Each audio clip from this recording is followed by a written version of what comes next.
සුබ දවසක් වේවා ඔයාලා හැමෝටම. ඉතින් මම අද සාකච්ඡා කරන්න යන්නේ කියලා දෙන්න යන්නේ O level ගණිත ප්‍රශ්න පත්‍රයට එන අනිවාර්ය ගැටලු පහක්. ඉතින් මේ ගැටලු පහ ඔයගොල්ලෝ කරන්න ඕනේ ගණන් පාස් වෙන්න නම් එම ගැටලු පහ අනිවාර්යයෙන්ම කරන්න ඕනේ. ඒ නිසා තමයි මම මේ මට හිතුනේ මේක කියලා දෙන්න. ඉතින් දැන් මේ ඔයගොල්ලන්ට ගොඩක් ඉන්නවා මේ ළමයි ගණන් ෆේල් වෙන ළමයි ඉන්නවා. ඉතින් අන්නේ ළමයි වෙනුවෙන් තමයි මම මේ වීඩියෝ එක කරන්න හිතුවේ.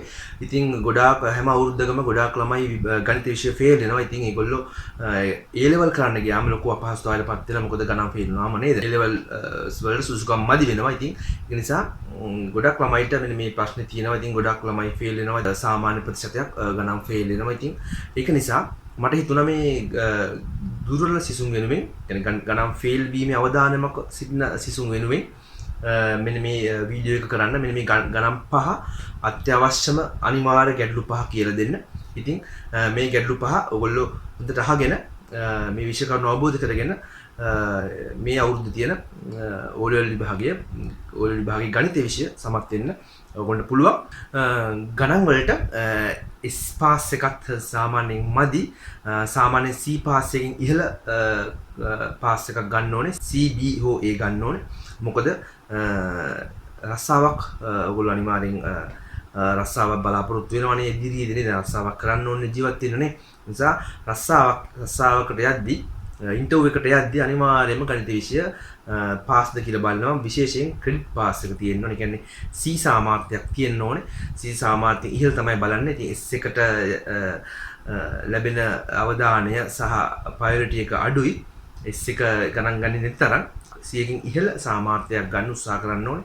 ඒ නිසා තමයි මට හිතුනේ මෙන්න මේ වීඩියෝ එක මගින් අනිවාර්ය ගැටලු පහ කියලා දෙන්න. එතකොට ගණන් පහ සාර්ථකව හැදුවොත් ලකුණු 50ක් හම්බ වෙනවා නේද? ලකුණු 50ක් හම්බ වෙනවා. ඉතින් ලොකු 100න් 50ක් හම්බ වෙනවා කියන භාගයක් හම්බ වෙනවා දෙවි පේපර් එකට. ඉතින් ඒක තමන්ගේ 100කට යන්න ඉතා ඉවහල් වෙනවා. ඒක නිසා අපි මේ ගණන් පහ ඉගෙන ගමු. අපි යම් පිළිවෙලින් ගණන් පහ ඉගෙන ගන්න. මොකද්ද මේ ගණන් පහ?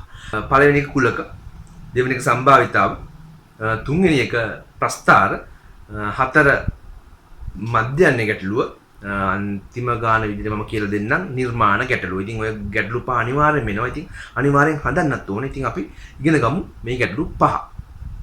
අපි යන් වීඩියෝ එකට.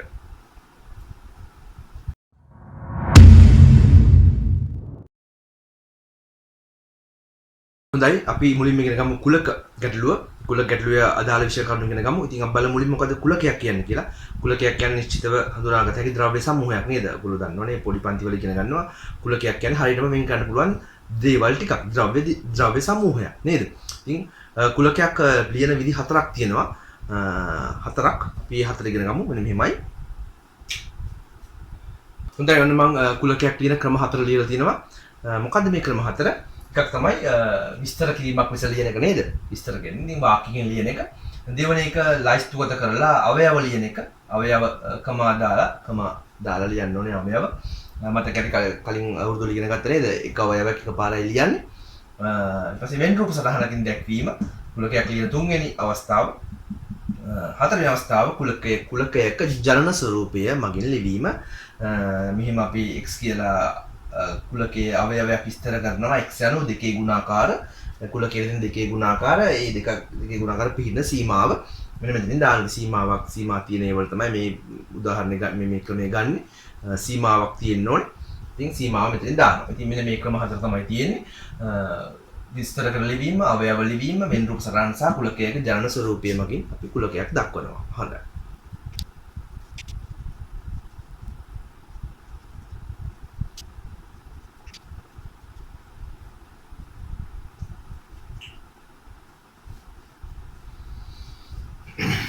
ප්‍රධාන වශයෙන් මෙන්න මේ කුලකයක මෙන්න මේ අංකන ටික ඉගෙන ගන්න ඕනේ. ඡේදනය, මේලය, මේ අනුපූරකය සහ මෙන්න අනේකත්වය කියන අදහස ඉන්නලින් අහන්නේ අවයව ගණන. ඉතින් අපි බලමු කොහොමද කුලකයක මෙන්න මේ ඡේදනය, මේලය සහ මෙතන අනුපූරකය සහ අනේකත්වයේවත් අවයව ගණන ලියන්න. ඉතින් ඡේදනය කියන්නේ ළමයි මෙන්න කුලක දෙකටම පොදු ප්‍රදේශය. පොදු ප්‍රදේශයේ තියෙන අවයව තමයි මෙන්න මේ ඡේදනයෙන් අදහස් වෙන්නේ. ඡේදනය කියන්නේ කුලක දෙකක තියෙන පොදු අවයව කියන අදහස. ඉතින් පොදු අවයව කියන්නේ මේ දෙකම කැපෙන ප්‍රදේශයේ තියෙන. එතකොට 2 හා 3 තමයි තියෙන්නේ. මේලය කියන්නේ මේ කුලක දෙකම කියන අදහස. කුලක දෙකටම අයිති අවයව. දෙකේම තියෙන අවයව ප්‍රමාණය කියන අදහස. ඉතින් පිළිවෙලක් අවශ්‍ය නැහැ. ඉතින් 1 4 7 2 3 ඡේදනයත් අයිති මේලයට ඡේදනයත් අයිති 5 6 කියලා අපි ලියනවා. A' කියන්නේ ඩෑෂ් කියන අදහස අපි හඳුනන්නේ ඩෑෂ් කියලා. කියන්නේ අනුපූරකය අයිති නොවන කියන අදහස. කුලකයක මොකක් හරි කුලකයක් දුන්නා මේ කුලකයට අයත් නොවන අවයව ටික තමයි මෙතන පෙන්නන්නේ. කුලකයට අයත් නොවන. ඉතින් අපි බලනවා ඒ කුලකය ගත්තම මේ කුලකයට මේ කුලකය වැහුවට පස්සේ ඉතුරු වෙන අවයව ටික තමයි කුලකයට අයත් නොවන අවයව ටික වෙන්නේ. ඉතින් 1 2 3 4 5ක් තියෙනවා. අපි 5 ලියන්න ඕනේ. 10 9 5 8 විදිහට අපි ලියමු. ලියනවා. ඉතින් ඕක තමයි කුලකයක අනුපූරකය කියලා අපි හඳුනන්නේ ඩෑෂ් කියලා. ඩෑෂ් වලින් දැක්කොත් කියන අයත් නොවන කියන අදහස. ඊළඟට මේ අදාළ ප්‍රදේශය අදාළ කුලකයක් දෙනවා n කියන අකුර ඉස්සරහට දාලා දෙන්නේ. ඕනෑම කුලකයක් දෙන්න පුළුවන්. කුලකයක ඡේදනය මේලය කුලක අනුපූරකය නේ ඕන එකක් දෙන්න පුළුවන්. අදාළ ප්‍රදේශයේ අවයව ගාන මේ අහන්නේ. ඉතින් අදාළ ප්‍රදේශය හොයාගෙන ඒ අදාළ ප්‍රදේශයේ තියෙන අවයව ගාන ගණන් කරලා දාන්න. මේ ඡේදනය අපි කලින් ලිව්වනේ. ඡේදනය කියන්නේ මේකනේ. ඡේදනය කියන්නේ මේ කැපෙන ප්‍රදේශයනේ. දෙකටම පොදු අවයව තියෙන ප්‍රදේශය. ඉතින් එහෙනම් 2යි උත්තරේ. ඒකට සංගල වරන් දාන්නේ නැහැ. කෙලින්ම අවයව ගාන දාන තියෙන්නේ. සංගල වරන් දාන අවශ්‍ය නැහැ. අවයව ගණන අහන නිසා. ඉතින් n වලින් අහන්නේ අවයව ගණන. ඉතින් ඔක තමයි අදහස. කුලකයක අංකන ටික මතක තියාගන්න. ඡේදනය, මේලය, අනුපූරකය සහ මේ n කියන තේරුම. අපි යම් කුලකයක ප්‍රදේශ අඳුරු කරන්න කෙටි ප්‍රශ්නයකට වගේ එන්න පුළුවන්. ඉතින් ඒක නිසා අපි ඒකත් ඉගෙනගෙන ඉමු.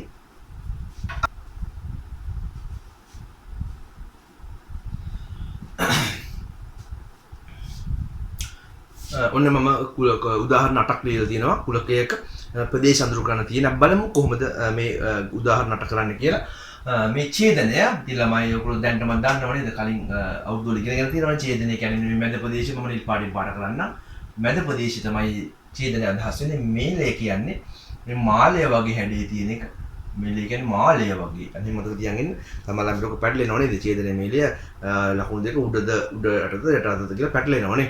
ඉතින් මේලය කියන්නේ මාළය වගේ කියන අදහස. ඉතින් මාළය කියන්නේ මාළය නෙවෙයි මේලය කියන්නේ කුලක දෙකේම අවයව තියෙන. ඉතින් ඉඩම් දෙකම නේ. ඉඩම් දෙකක් වගේ හිතුවොත් මේක ඉඩම් දෙකම. කුලක දෙකේම අවයව ටික.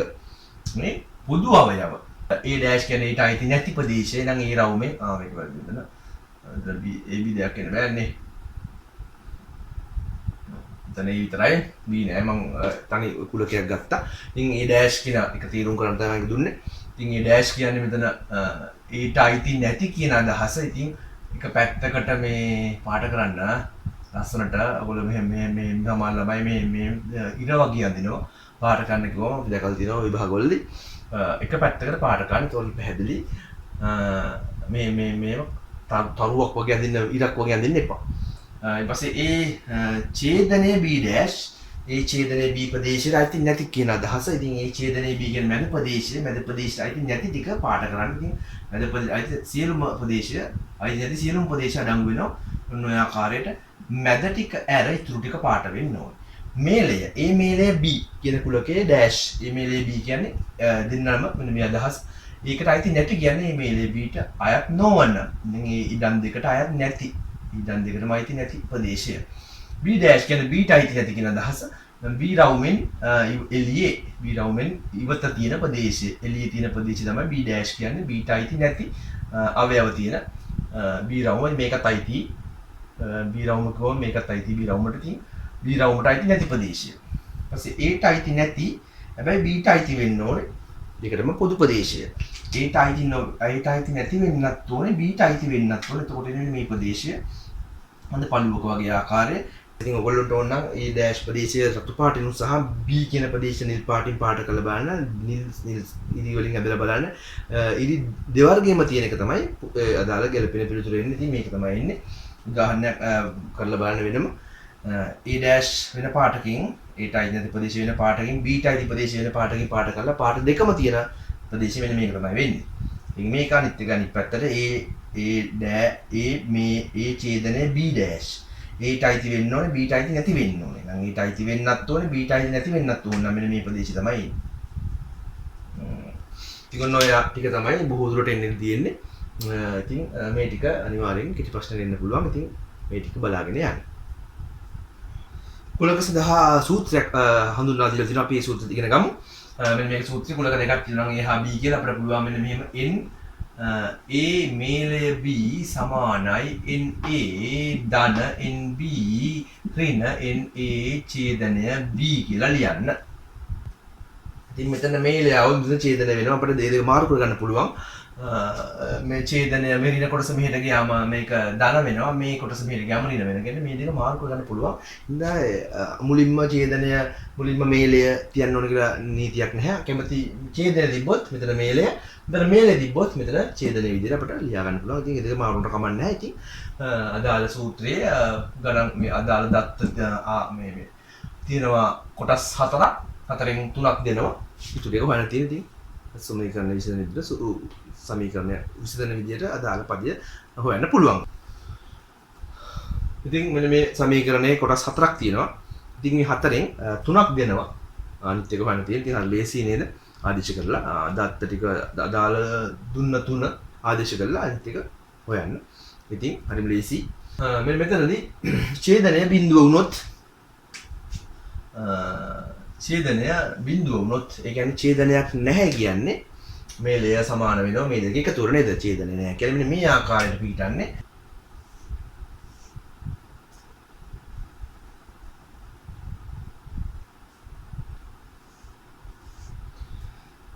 ඡේදනය බිඳුව කියන්නේ ඡේදනය අවයව නැහැ. ඒ කියන්නේ ඡේදනයක් නැහැ. ඒ කියන්නේ ඡේදනය වෙන්නේ නැහැ කියන්නේ කුලක දෙක පොදු අවයව නැහැ.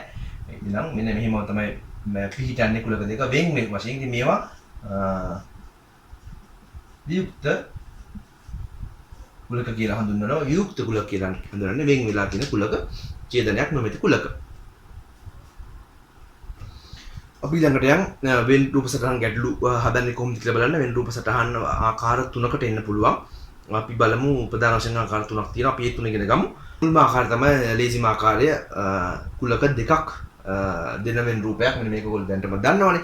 ඉතින් මෙන්න මේ කුලක එක තියෙනවා ප්‍රදේශ 4ක්. මේ අවස්ථාවට නම් මේ මම නම් කරන්නම් නිපැනේ නම් කරන්න 1 2 3 4 කියලා ප්‍රදේශ 4කට වෙන් වෙනවා. කුලක දෙකක් දුන්නොත් කුලක දෙකක් නම් අපි වෙන් රූපය කුල ප්‍රදේශ 4කට වෙන් වෙනවා. මේ පළවෙනි ප්‍රදේශය කියන්නේ ගණිතයට පමණක් කැමති සිසුන්. අපි ගණිතය හා විද්‍යාවට කැමති සිසුන් ගැන අපි ගමු පන්තියකින් ගත්තා කියලා තෝරලා. ඉතින් ඒ වගේ අවස්ථාවක මේ පළවෙනි ප්‍රදේශයෙන් කියන්නේ මෙන්න මේ ප්‍රදේශය ගණිතයට පමණක් ගණිතයට කැමති හැබැයි විද්‍යාවට අකමැති නේද? ගණිතයට කැමති නමුත් විද්‍යාවට අකමැති. කියන ගණිතයට පමණක් කියන අදහස එන්නේ. මේ පළවෙනි ප්‍රදේශයේ ඉන්නේ ගණිතයට පමණක් කැමති පිරිස. දෙවෙනි ප්‍රදේශය ඔයගොල්ලෝ දන්නව නේද? විෂයන් දෙකටම කැමති පිරිස නේද? ඡේදනයනේ පොදු ප්‍රදේශය. විෂයන් දෙකටම කැමති පිරිස. තුන්වෙනි ප්‍රදේශයේ පිරිස නම් කවුද? විද්‍යාවට පමණක් කැමති. මේක තව විදිහට කියන්න පුළුවන්. විද්‍යාවට කැමති නමුත් ගණිතයට අකමැති. ගණිතය රවුමෙන් එළියේ. විද්‍යාව රවුම ඇතුලේ හැබැයි ගණිත රවුමෙන් එළියේ. විද්‍යාවට කැමති අතර ගණිතයට අකමැති. කියන්නේ කෙටියෙන් කිව්වොත් විද්‍යාවට පමණක්. හතරවෙනි ප්‍රදේශයත් ඔයගොල්ලෝ දන්නව නේද? හතරවෙනි ප්‍රදේශය කියන්නේ විෂයන් දෙකටම අකමැති සිසුන්. ඔයගොල්ලෝ ඉන්නේ ඒකේද? ගොඩක් ළමයි ඉන්නේ ඒ ප්‍රදේශයට අයත් වෙන. ඒ දෙකටම අකමැති නේ. ගොඩක් ළමයි විද්‍යාවට ගණිත අකමැති ඉන්නේ. ඔයගොල්ලෝ එහෙම නෑනේ. හොඳයි. මේකෙන් තව පොඩි දෙයක් කියන්න අමතකුණා. අපි හිතමු ගණිතයට කැමති පිරිස 30ක් ඉන්නවා කියලා දෙමු. විද්‍යාවට කැමති පිරිස කියමු 25ක් කියලා. ගැටලුවක් දෙනවා. ඉතින් මෙහෙම ගණිතයට කැමති කිව්වම පිටින් දාන්නේ. මොකද වෙන් කරන දන්නේ නැති නිසා නේ ගණිතයට කැමති වුවම ගණිතයේ රවුම ඇතුලේ 30ක් ඉන්න ඕනේ. 30 විද්‍යාවට කැමති කිව්වම විද්‍යාව රවුම ඇතුලේ 25ක් ඉන්න ඕනේ. බෙදා වෙන් කරන නොදන්න නිසා 25 කියලා දානවා. ගණිතයේ රවුමේ 30ක් ඉන්න ඕනේ. කඩන දන්නේ නැති නිසා 30යි කියලා දානවා. ඊට පස්සේ අපිට දෙනවා මේ දෙකටම කැමති පිරිස දුන්නාම හරිම ලේසි නේද? 10ක් කියලා දුන්නා කියමු. දෙකම කැමති විසත් අපි භාගයට දෙනවා. ඉතින් 10ක් කියලා දුනම හරිම ලේසි. මේ දෙන්න හොයාගන්න පුළුවන් නේද? 30න් 10 කඩු ගාම මේ ප්‍රදේශය එනවා. අයි සම්පූර්ණ 30යිනේ 30න් 10ක් දුන්නානේ. මෙතන 20යි කියලා එනවා. සම්පූර්ණ මෙතන 25යි. 25න් මෙතන 10ක් දුන්න නිසා මේ රවුම ඇතුලේ 25 දෙනෙක් ඉන්න ඕනේ. හැබැයි 10ක් ඉන්නේ මෙතන 15යි කියලා එනවා. ඉතින් හරිම ලේසි. මෙතන 20යි 10යි 30යි 15යි 45යි කියලා එනවා. ඔක්කොම 50ක් ඉන්න ඕන නිසා මෙතන 5යි එනවා. මැද ප්‍රදේශය දුන්නම නේද ඡේදනය දුන්නම හරිම ලේසියෙන් අපිට මේ පුරව ගන්න පුළුවන් අදාළ දත්ත. ඉතින් අපි බලමු මැද ප්‍රදේශය දුන්නේ නැතුණාම කොහොමද අපි හදන්නේ කියලා. ඒ උදාහරණෙත් බලමු. මැද ප්‍රදේශය දීලා නැහැ. හැබැයි දීලා තියෙනවා මේ දෙකටම අකමැති පිරිස දීලා තියෙනවා. ඉතින් බලන්න මේ වගේ අවස්ථාවක මැද ප්‍රදේශය හොයන්නේ මෙහිමයි සූත්‍රයෙන් හදන්න පුළුවන් දාලා සූත්‍රය මම කියන සූත්‍රයක් ඒකෙන් හදන්න පුළුවන්. ඉතින් කෙටියෙන් බලන්න පුළුවන්. මෙන්න මේ මුළු ප්‍රදේශය හොයාගන්න ඕනේ 50න් 10ක් අඩු කරාම ඔක්කොම 40ක් ඉන්න ඕනේ මේ ඇතුලේ රවුම් ඇතුලේ රවුම් දෙක ඇතුලේ 40ක් ඉන්න ඕනේ. හැබැයි මෙතනින් ගණන් කරලා බලන්න එකතුව බලන්න මෙතන 55ක් එනවා. ඉතින් ඇතුලේ 55 කියන එකතු කරාම හැබැයි 40යි ඉන්න ඕනේ නේ. වැඩිපුර පිරිස තමයි ඇතුලට එන්නේ. වැඩිපුර පිරිස තමයි පොදු ප්‍රදේශයට එන්නේ. එහෙනම් 55න් 40ක් අඩු කරන්න 40ක් අඩු කරාම මෙතන 15යි කියලා. ඉතින් මෙතනින් මේ ලේ හොයාගන්න ඕනේ. මේ A මේ ලේ B මේ ලේ හොයාගෙන මේ උඩ කුලක දෙකේ එකතුවෙන් එක අඩු කරාම තමයි එන්නේ ඡේදනය. ඒකේ ටික මේ මතක තියාගෙන ඉන්න. මෙතන ප්‍රදේශය දෙනවා. අඩු කරලා ගන්න. ඒතර මේ සම්පූර්ණ ඉන්න ගාන එනවා. හැබැයි එකතු කරාම එන්නේ 55යි. ඉතින් වැඩිපුර පිරිස තමයි මැදට එන්නේ. ඉතින් 15යි ඊට පස්සේ මම හොයාගත්තට පස්සේ 30 15 අඩු කරාම 15යි 25න් 15 අඩු කරාම 10යි. ඉතින් එකතු කරලා බලන්න 50යි ඇවිල්ලා නේද? එහෙනම් අදාළ අගයන් අපිට ඊට පස්සේ පිළිතුරු ලියන්න පුළුවන්. අදාළ ගණිතයට පමණක් අහනවා 15යි, විද්‍යාවට පමණක් අහනවා 10යි. දෙකටම කැමති පිරිස 15ක් විදිහට ඉමහන්න පුළුවන්. ඊට පස්සේ මේ පුළුවෙන් රූපේ පුරවගත්තට පස්සේ අහන ප්‍රශ්න වලට ඉතාල ලේසියෙන් පිළිතුරු සපයන්න පුළුවන්. අපි යම් තුනේ ගැටලුවකට. කුලක තුනේ ගැටලුවකට.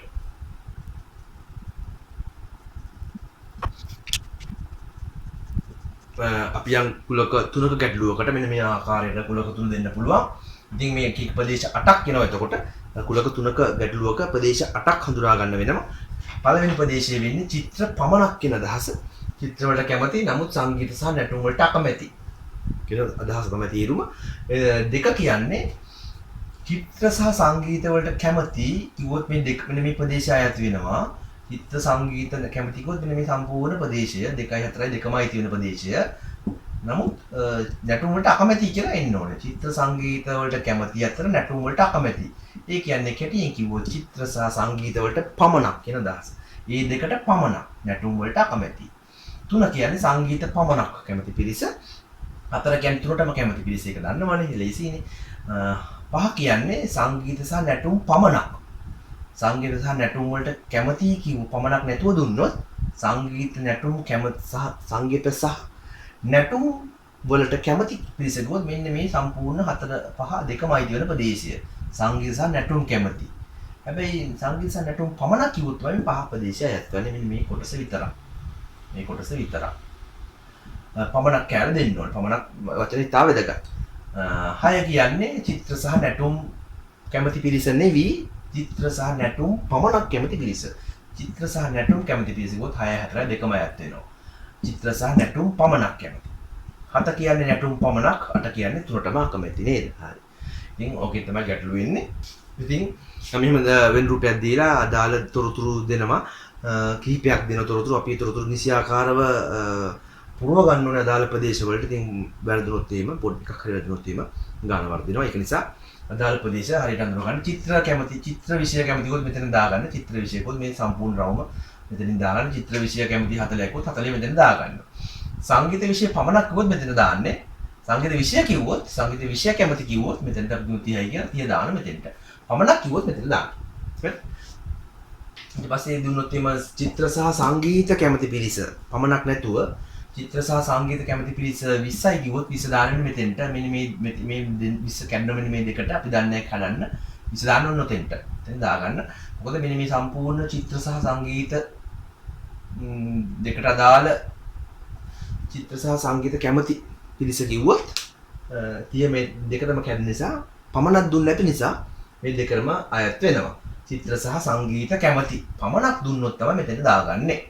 ඉතින් චිත්‍ර සහ සංගීත කැමති පිරිස මෙන්න මෙතන 20 කියලා දෙනවා. ඊට පස්සේ චිත්‍ර සහ සංගීත නැටුම තුනටම කැමති පිරිස දුන්නොත් එහෙම 8යි කියලා මෙන්න මෙතන අපිට දැන් හොයාගන්න පුළුවන්. ඊට පස්සේ අපිට පුරව ගන්න පුළුවන්. අපි මෙතන 20 කියලා දන්නවනේ මේ කොටස් දෙකම 20යිනේ. දැන් මෙතන 12යි කියලා අපිට ෆිල් කරගන්න පුළුවන්, දාගන්න පුළුවන්. ඉතින් තව දක්යක් දුන්නොත් මෙහෙම චිත්‍ර සහ නැටුම් පමණක් කියලා දෙනවා. අන්න එතකොට අපිට මෙතන දාගන්න පුළුවන් වගේ චිත්‍ර සහ නැටුම් කියලා දුන්නොත් චිත්‍ර සහ නැටුම් වලට දෙකටම කැමති පිරිස කියලා දුන්නොත් එහෙම 15 දාගන්න මෙන්න මෙතෙන්ට 15 දාගන්න. එතකොට 15කට අකඩ වල මෙතන හොයාගන්න පුළුවන්. පමණක් දුන්නොත් මෙතන දාන්න. පමණක් දුන්නේ නැත්නම් මෙතන දාන්න. මේ දෙකටම අයිති වෙනවා. මේ කොටස් මේ දෙකම ඡේදනය කොටසට අයිති වෙනවා. ඉතින් පමණක් කියන එක වැදගත්. මම කිව්වේ ඒකයි.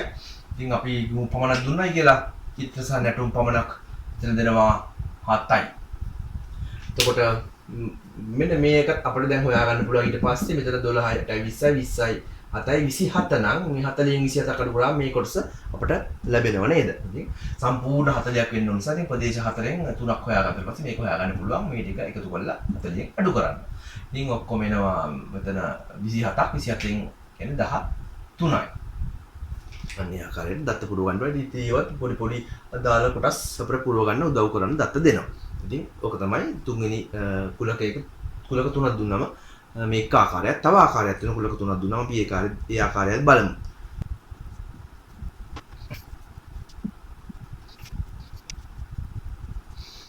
මෙන්න කුලක තුනක් දෙන ඊළඟ අවස්ථාව. ඉතින් මේකේ ප්‍රදේශ 6යි එන්නේ. ඉතින් මේ ප්‍රදේශ 6 අඳුරගමු. බත් පාන් සාදියාප කැමති ළමයි නිකම් තොරතුරු වරන් තියෙන අපි උදාහරණ ගැටලුව බලමු. ඉතින් එක කියන්නේ මෙන්න මේ බත් කන සියලු බත් කන පිරිසෙන් පාන් කන්න ටික දෙනෙක් කැමති. කියන්නේ පාන් කන හැමෝම බත් කනවා කියන අදහස්. කියන්නේ බත් වල උපකුලකයක් තමයි මේ පාන් කියන්නේ. බත් කන අතරින් ටික දෙනෙක් පාන් වලටත් කැමති. කියන්නේ බත් සහ පාන් මේ ඇතුලේ ඉන්නේ බත් සහ පාන් වලට කැමති පිරිස නේද? ඉතින් අපි එක කියන්නේ බත් පමණක් කැමති පිරිස. බත් රවුමින් හැබැයි පාන් රවුමේ එළියේ. ඉදියාප රවුමේ එළියේ නම් බත් පමණක්. මේ දෙක පාන් රවුම වුණාට පාන් රවුම පිටන්නේ බත් රවුම ඇතුළේ නිසා නේද? බත් කුලකයේ ඇතුළේ නිසා ඉතින් බත් සහ පාන් යන දෙවර්ගයටම කැමති. දෙවර්ගයටම පමණක් කැමති. බත් සහ පාන් යන දෙවර්ගයටම පමණක් කැමති. මොකද ඉදියාප වලට කැමති නිසා. ඉදියාප රවුමෙන් එළියේ. නම් බත් සහ පාන් පමණක්. බත් රවුම ඇතුළේ නිසා බතුත් කනවා. පාන් රවුම ඇතුළේ පානුත් කනවා. හැබැයි ඉදියාප රවුමෙන් එළියේ. නම් මේ දෙක බත් සහ පාන් පමණ. 3 කියන්නේ බත් පාන් සහ ඉදියාප තුනටම කැමති පිරිස. 4 කියන්නේ හතරට කියන්නේ මේ බත් රවුමෙන් පාන් රවුමෙන් එළියේ හැබැයි බත් රවුම ඇතුලේ ඉදියාප රවුමෙත් ඇතුලේ. ඉදියාප රවුම ඇතුලේ බත් රවුම ඇතුලේ හැබැයි පාන් රවුමෙන් එළියේ. එහෙනම් බත් සහ ඉදියාප පමණක්. පාන් වලට අයිති නෑ. පාන් නොකන පිරිස. පාන් වලට අකමැති පිරිස. බත් සහ ඉදියාප කැමති අතර පාන් වලට අකමැති කියන්නත් පුළුවන්. නැත්තම් බත් සහ ඉදියාප වලට පමණක්. 5 කියන්නේ ඉදියාප පමණක්. 6 කියන්නේ තුනටම අකමැති පිරිස. ඉතින් ඔන්නෝම දෙන්න පුළුවන් විභාගෙට. ඉතින් කොහොම දුන්නම දත්ත දාගන්න පුළුවන් වෙන්න ඕනේ. බත් කන පිරිස 20යි කියලා අපි ගමු උදාහරණයක්. මෙහිම බත් කන පිරිස 20යි. ඊට පස්සේ දෙනවා බත් සහ පාන් වලට පමණක් කැමති පිරිස. මෙතන පිරිස දෙනවා. අපි කියමු 8යි කියලා. බත් සහ පාන් වලට පමණක් කැමති පිරිස. තුනටම කැමති පිරිස දෙනවා 2යි කියලා.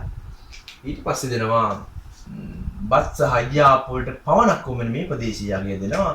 අපි දෙමු 5යි කියලා. අපි කියමු 5නේ පිටකම 6යි කියලා.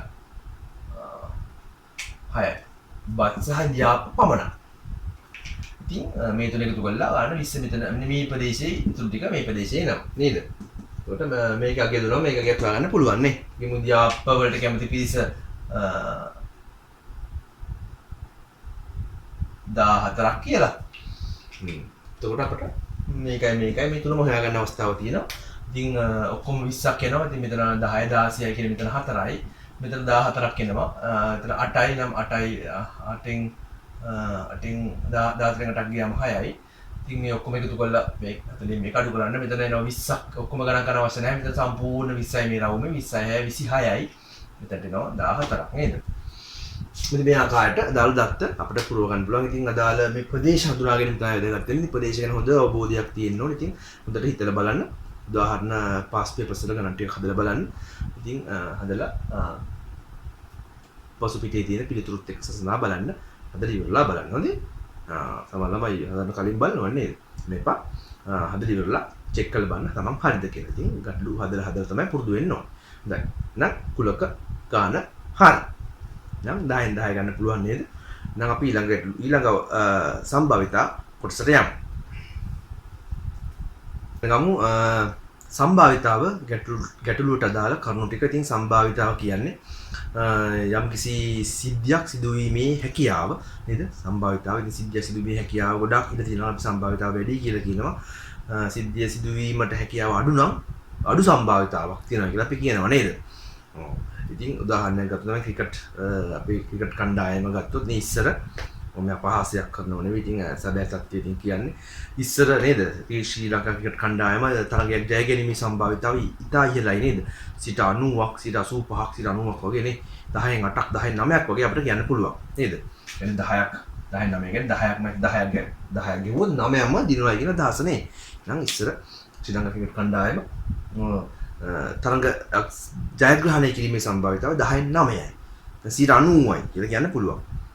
දැන් වර්තමාන තත්ත්වයේ බොහොම සෝචනීයයි නේද? ඉතින් කියන කනගාටුයි. දැන් තත්ත්වය සම්භාවිතාව ගොඩක් අඩු වෙලා තියෙන තරගයක් දිනීමේ සම්භාවිතාව අඩු වෙලා තරගයක් පෙරදීමේ සම්භාවිතාව වැඩි වෙලා තියෙනවා. ඉතින් කනගාටුයි. ඉතින් මොනව කරන්නද? ඉතින් අපි කියමු 10න් එකක් තමයි දිනීමේ සම්භාවිතාව තියෙන්නේ. කියන්නේ 10ක් ගැහුවොත් එකක් දිනනවා. ඉතින් ඔක තමයි තත්ත්වය. ඉතින් අපි උදාහරණයක් ගත්තේ මම මේ සම්භාවිතාව කියන එක අදහස තේරුම් ගන්න. ඉතින් මොකක්ද සිද්ධියක් වීමේ හැකියාව කියන්නේ සම්භාවිතාව මෙන්න මේ අගයෙන් භාග සංඛ්‍යාවකින් දක්වනවා නේද? අනිවාර්යයෙන්ම සිද්ධිය සිදු වෙනවා නම් ඒක සම්භාවිතාව 1යි. කියන්නේ නැගිටින් ඉඳ පෑයීමේ සම්භාවිතාවකුත් 1යි නේද? ඒ කියන්නේ අනිවාර්යයෙන්ම වෙනවනේ යන්නේ ඒක. සම්භාවිතාව සිද්ධියක් සිදු නොවීමේ සම්භාවිතාව සිදු වෙන්නේම නැත්තම් බිඳුවයි කියලා අපි සම්භාවිතාව බිඳුවයි කියලා කියනවා. එතකොට සම්භාවිතාවේ ප්‍රධාන සූත්‍රයක් තියෙනවා. ප්‍රධාන සූත්‍රය මෙන්න මේක. PA කියන්නේ A සිද්ධිය සිදුවීමේ සම්භාවිතාව probability කියන එක අදහස. NA බෙදීම NS S කියන්නේ නියදී අවකාශය. මෙන්න බලන්න සියලුම සිද්ධි. වයි මෙතන S කියලා කියන්නේ අපි උදාහරණයක් ගමු. මෙහෙම දැන් ඔබ පැහැදිලි කරන්න. ධාතු කැටයක් උඩ දැමීමේදී ඉරට්ටේ සංඛ්‍යාවක් ලැබීමේ සම්භාවිතාව. නැත්නම් ධාතු කැටයක් උඩ දැමීමේදී වර්ග සංඛ්‍යාවක් ලැබීමේ සම්භාවිතාව. ධාතු කැටයක් උඩ දැමීමේදී ප්‍රථමක සංඛ්‍යාවක් ඕන එකක් අහන්න පුළුවන්. ඉතින් අපි ගමු වර්ග සංඛ්‍යාවක් ලැබීමේ සම්භාවිතාව ගමු. ඉතින් ඒ සිද්ධිය වර්ග සංඛ්‍යාවක් ලැබීම නම් වර්ග සංඛ්‍යාව මොනවද තියෙන්නේ? ධාතු කැට 1යි 4යි. S කියන්නේ සම්පූර්ණ සියලුම සිද්ධි වෙන්න පුළුවන් නියදී අවකාශය කියලා හඳුන්වනවා. මේක S කියන එක සියලුම සිද්ධි වෙන්න පුළුවන් සියලුම සිද්ධි. ධාතු කැටේ පැති 6 නිසා අපි කියන 6 දක්වා අංක කරපු ධාතු කැට කියලා හිතමු. එතකොට මේකේ ඔක්කොම 6යි.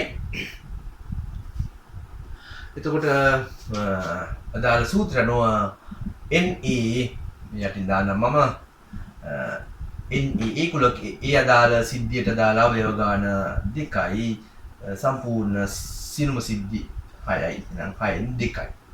කොහොම තමයි අදහස.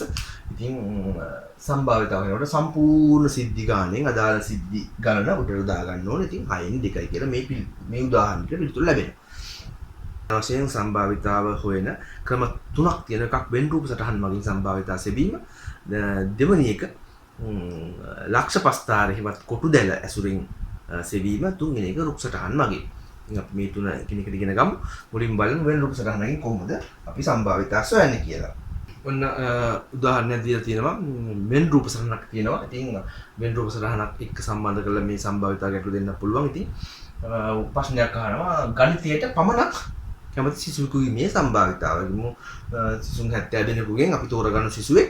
එම සිසුවා තෝරා ගන්න සිසුවා ගණිතයට පමණක් කැමති වීමේ සම්භාවිතාව. ඉතින් 70න් මුළු ගාන 70යි. ඉතින් 70න් 30යි.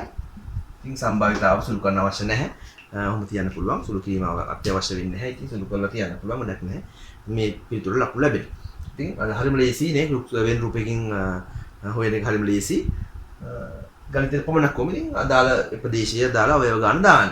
දැන් අහුවොත් එimhe ගණිතය හා විද්‍යාවට පමණක් කැමති IPමේ සම්භාවිතාව අහුවොත් 70න් 5 කියලා ලැබෙනවා.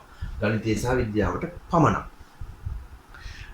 ගණිතය සහ විද්‍යාවට කැමති පිරිස ගණිතය සහ විද්‍යාවට කැමති IPමේ සම්භාවිතාව අහුවොත් ගණිතය සහ විද්‍යාවට කැමති IPමේ පමණක් නෑ. ඒක කැමති කො මෙන්න මේ ප්‍රදේශ සම්පූර්ණයෙන් අයිති. එතකොට උත්තරේ 70න් 9යි කියලා දාන්න. පමණක් කිව්වොත් තමයි මෙන්න මෙතන අගය දාන්නේ. ගණිතය හා විද්‍යාවට කැමති කිව්වම ඉතින් අදාළ මේ සම්පූර්ණ ප්‍රදේශය අයත් වෙනවා. ඉතින් උත්තරේ 70න් 9යි කියලා පිළිතුර එනවා. ඉතින් ඔක තමයි කාරණාව. හරි ලේසි. අදාළ ප්‍රදේශය හොයාගෙන 70 අදාළ මුළු ගාණෙන් අදාළ අගය දාගන්න. හරි. අපි යම් ලක්ෂ ප්‍රස්ථාරයෙන් කොහොමද සම්භාවිතාව හොයන්නේ? ලක්ෂ ප්‍රස්ථාරයවත් කොටු දැල. ලක්ෂ ප්‍රස්ථාරයේදී අක්ෂ දෙකක් එනවා. අක්ෂ දෙක එන්නේ අපි හිතමු උදාහරණයක් ධාතු කඩ දෙකක් උඩ දැම්ම නම් පළවෙනි ධාතු කඩේ දෙවෙනි ධාතු කඩේ කියලා අපිට ලියන්න පුළුවන්. කාසි දෙකක් උඩ දැම්ම නම් පළවෙනි කාසිය දෙවෙනි කාසිය කියලා අපි ලියනවා. එකම වස්තුව දෙවාරයක් උඩ දානවා නම් දෙවාරයක් සිද්ධිය වෙනවා නම් ධාතු කැටය දෙවාරයක් උඩ දානවා නම් කාසියක් දෙවාරයක් උඩ දානවා නම් අතර පළවෙනි වාරය දෙවෙනි වාරය තමයි වෙනස් වීම වෙන්නේ. ඉතින් අදාළ ඒ අක්ෂ නම් කරන්න ඕනේ. වස්තු දෙක නම් වස්තු දෙක දාන්න, වාර දෙක නම් වාර දෙක දැනීම අනිවාර්යයි. අපි හිතමු කාසියක් සහ ධාතු කැටයක් උඩ දානවා නම් ඉතින් ධාතු කැටය මේ පැත්තේ, කාසිය මේ පැත්තේ. දැන් කාසිය මේ පැත්තේ, ධාතු කැටය මේ පැත්තේ මාරු කරන කමක් නැහැ. කාසිය ධාතු කැටය අපි දාගන්නවා. ඉතින් කාසිය නම් සිදි 2යි සිද සහගයයි, ධාතු කැටය 1 2 3 4 5යි කියලා අපි දානවා. නේද? කාසිය නම් සිද සහගය ධාතු කැටය 1 2 3 4 5 6 1 2 3 4 5 6 කියලා අපිට. එතකොට මෙතන ලක්ෂ මෙහෙම ලකුණු වෙනවා.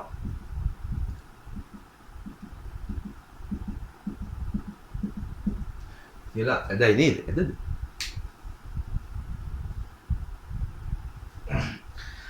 පොඩ්ඩක් ඇදයි ගණන් ගන්න එපා. ඔයගොල්ලෝ හරියට අදින්න එක. ඉතින් එතකොට මෙතන 6 වරක් දෙක 12ක් එනවා. ඉතින් සිද්ධි 12ක් එනවා. ඉතින් කොටු දැල කියන්නේ මේ කොටු ආකාරයට මේ කොටු නේ කතර ආකාරයට ලකුණු නිසා කොටු දැල කියලා කියන්නේ දැලක් ආකාරයට නිසා කොටු දැල කියලා කියන්නේ. ඉතින් ලක්ෂ ප්‍රස්ථාරය කියලා කියනවා. මේ ලක්ෂ ලකුණු වෙන ලක්ෂ ගොඩක් ලකුණු නිසා ලක්ෂ ප්‍රස්ථාරය කියලා අපි කියනවා මේක. ඉතින් මෙන්න මේ අසුරෙන් ගැටලු සෑදීම තමයි අපිට තියෙන්නේ. අපි උදාහරණයක් බලමු. ඉතින් ඔන්න මම උදාහරණයක් ගත්තා මේ ධාතු කැටයක් වාර දෙකකදී උඩ දානවා. පළවෙනි වාරේ දෙවෙනි වාරේ. එතකොට මෙතන සිද්ධි 6 වරක් 6 සිද්ධි 36ක් වෙනවා. එතකොට සම්භාවිතාවෙන් 36න් කීයද කියලා එන්නේ. අපිට අහන්න පුළුවන් වාර දෙකේදීම එකම අගය ලැබීමේ සම්භාවිතාව. ඉතින් එකම අගය ලැබීම කොහොම පළවෙනි වාරේ එක නම් දෙවෙනි වාරෙත් එක නේද? ඉතින් මේ සිද්ධි හඳුනා ගන්න පුළුවන් වෙනවා. අපි මේ සිද්ධිය ගත්තොත් පළවෙනි වාරේ 4 වැටි දෙවෙනි වාරේ 3 ලැබීම. එන්න පුළුවන් පළවෙනි වාරේ 4 වෙනවා දෙවෙනි වාරේ 3 ලැබෙන එක මේදී. මේ සිද්ධිය ගත්තොත් පළවෙනි වාරේ 6 දෙවෙනි වාරේ 3 ලැබීම. මේක ගත්තොත් පළවෙනි වාරේ 3 දෙවෙනි වාරේ 3 සමාන අගයන් ඒතකොට නේද? මේක ගත්තොත් පළවෙනි වාරේ 2 පළවෙනි වාරේ දෙවෙනි දෙක අගයද දෙවෙනි වාරේ 5ද ලැබෙන සිද්ධිය. මේ සිද්ධි 36ක් වෙනවා. ඉතින් ඕවර සිද්ධියක් අපිට හොයාගන්න පුළුවන්. පළවෙනි ප්‍රශ්නේ අහුවොත් එකම අගය ලැබීමේ සම්භාවිතාවය අහුවොත් එකම අගය ලැබෙන්නේ කොහොමද? 1 1 2 2 මේ මැද ටික නේද? මේ මැද ටික මම පෙන්නන්නම්. මෙන්න මේ මැද ටික තමයි එන්නේ ළමයි. ඔන්න ඔක එන්නේ ගැඩිලෙක් වගේ යන්න. ඉතින් ඔන්න ඔය සිද්ධි ටික එන්නේ එකම අගය ලැබීම. එතකොට එන්නේ 36න් අය සුළු කිරීමක් අවශ්‍ය නැත. ඒ තව එකක් බලමු. වාර දෙකේදීම ලැබෙන අගයන් වල එකතුව 10 වීමේ සම්භාවිතාව. වාර දෙකේදීම ලැබෙන අගයන් වල එකතුව 10 වෙන්න ඕනේ. ඉතින් චෙක් කරලා බලන්න. 1 1 2යි මෙතන 3 1 2 3යි නේ. අන්තිම 1 6 7 මදි 10ක් දෙන්නේ. 2 8යි 3යි 6යි උඩරින් මෙන්න 9. මෙන්න මෙතන හැදෙවි. 6 4 මෙන්න මේ 10 හැදෙනව නේද? මෙතන 10 හැදෙන මේක හරි. මෙතන මේක ගන්න බෑ 4යි 9 බෑ 5යි 5යි 10යි මේකත් පුළුවන් 10යි 6යි 4යි 10 මෙන්න මේ ටික තමයි ඉන්නේ නේද එතන ඔන්න ඔය ටික තමයි ඉන්නේ ඉතින් එතකොට එනවා 36න් මේ ප්‍රශ්නේ විදියට ගත්තොත් වාර දෙකේදීම අගයන් වල එකතුව අංක 10 වීම කීයද 1 2 3 4 5 36යි 36යි ඉතින් ඒක හොයලා ගන්න තියෙන එකතුව අදාළ එකතුව හොත් එකතුව ගණන් කරලා බලන්න 10 වෙනි ඒවා තෝරගන්න. ඉතින් හරි ලේසි. ප්‍රශ්නයක් අහන්න පුළුවන්. වාර දෙකේදී ලැබෙන අගයන් වල එකතුව 5ට අඩු වීම. 5ට අඩු වීම. නැත්නම් 6ට අඩු වීම. 5ට අඩු වීම කොහොම 5ට අඩු කියන 4 1 2 3 4 තමයි එන්න ඕනේ නේද? දැන් 1 2 3 4 ඒවා ගණන් කරලා ගන්න. 5ට අඩු වීම. 5ට අඩු වීමේ සම්භාවිතාව. ඉතින් 5 මෙන්න මේ ටික ගන්න පුළුවන්.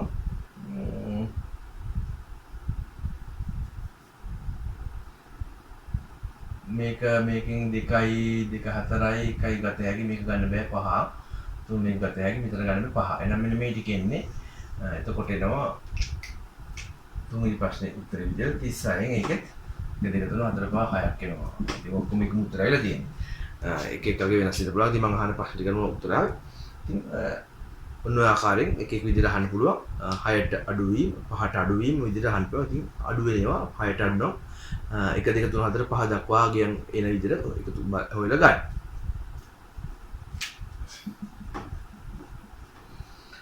අපි තව උදාහරණයකට යමු.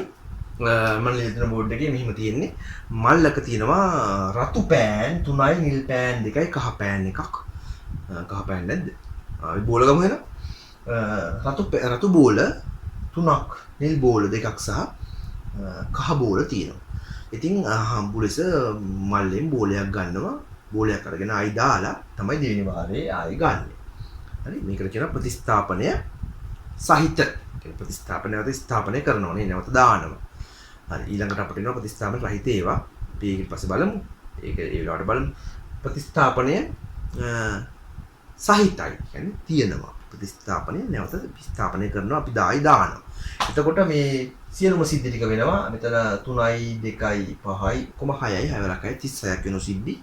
ඉතින් අතුල ග්‍රාම් 2 ග්‍රාම් 3 කියන්නේ රතු පෑන් 3 වර්ග වෙනස් 3ක් නිසා අපි 1 2 3 කියලා අංක දාලා තියෙන්නේ.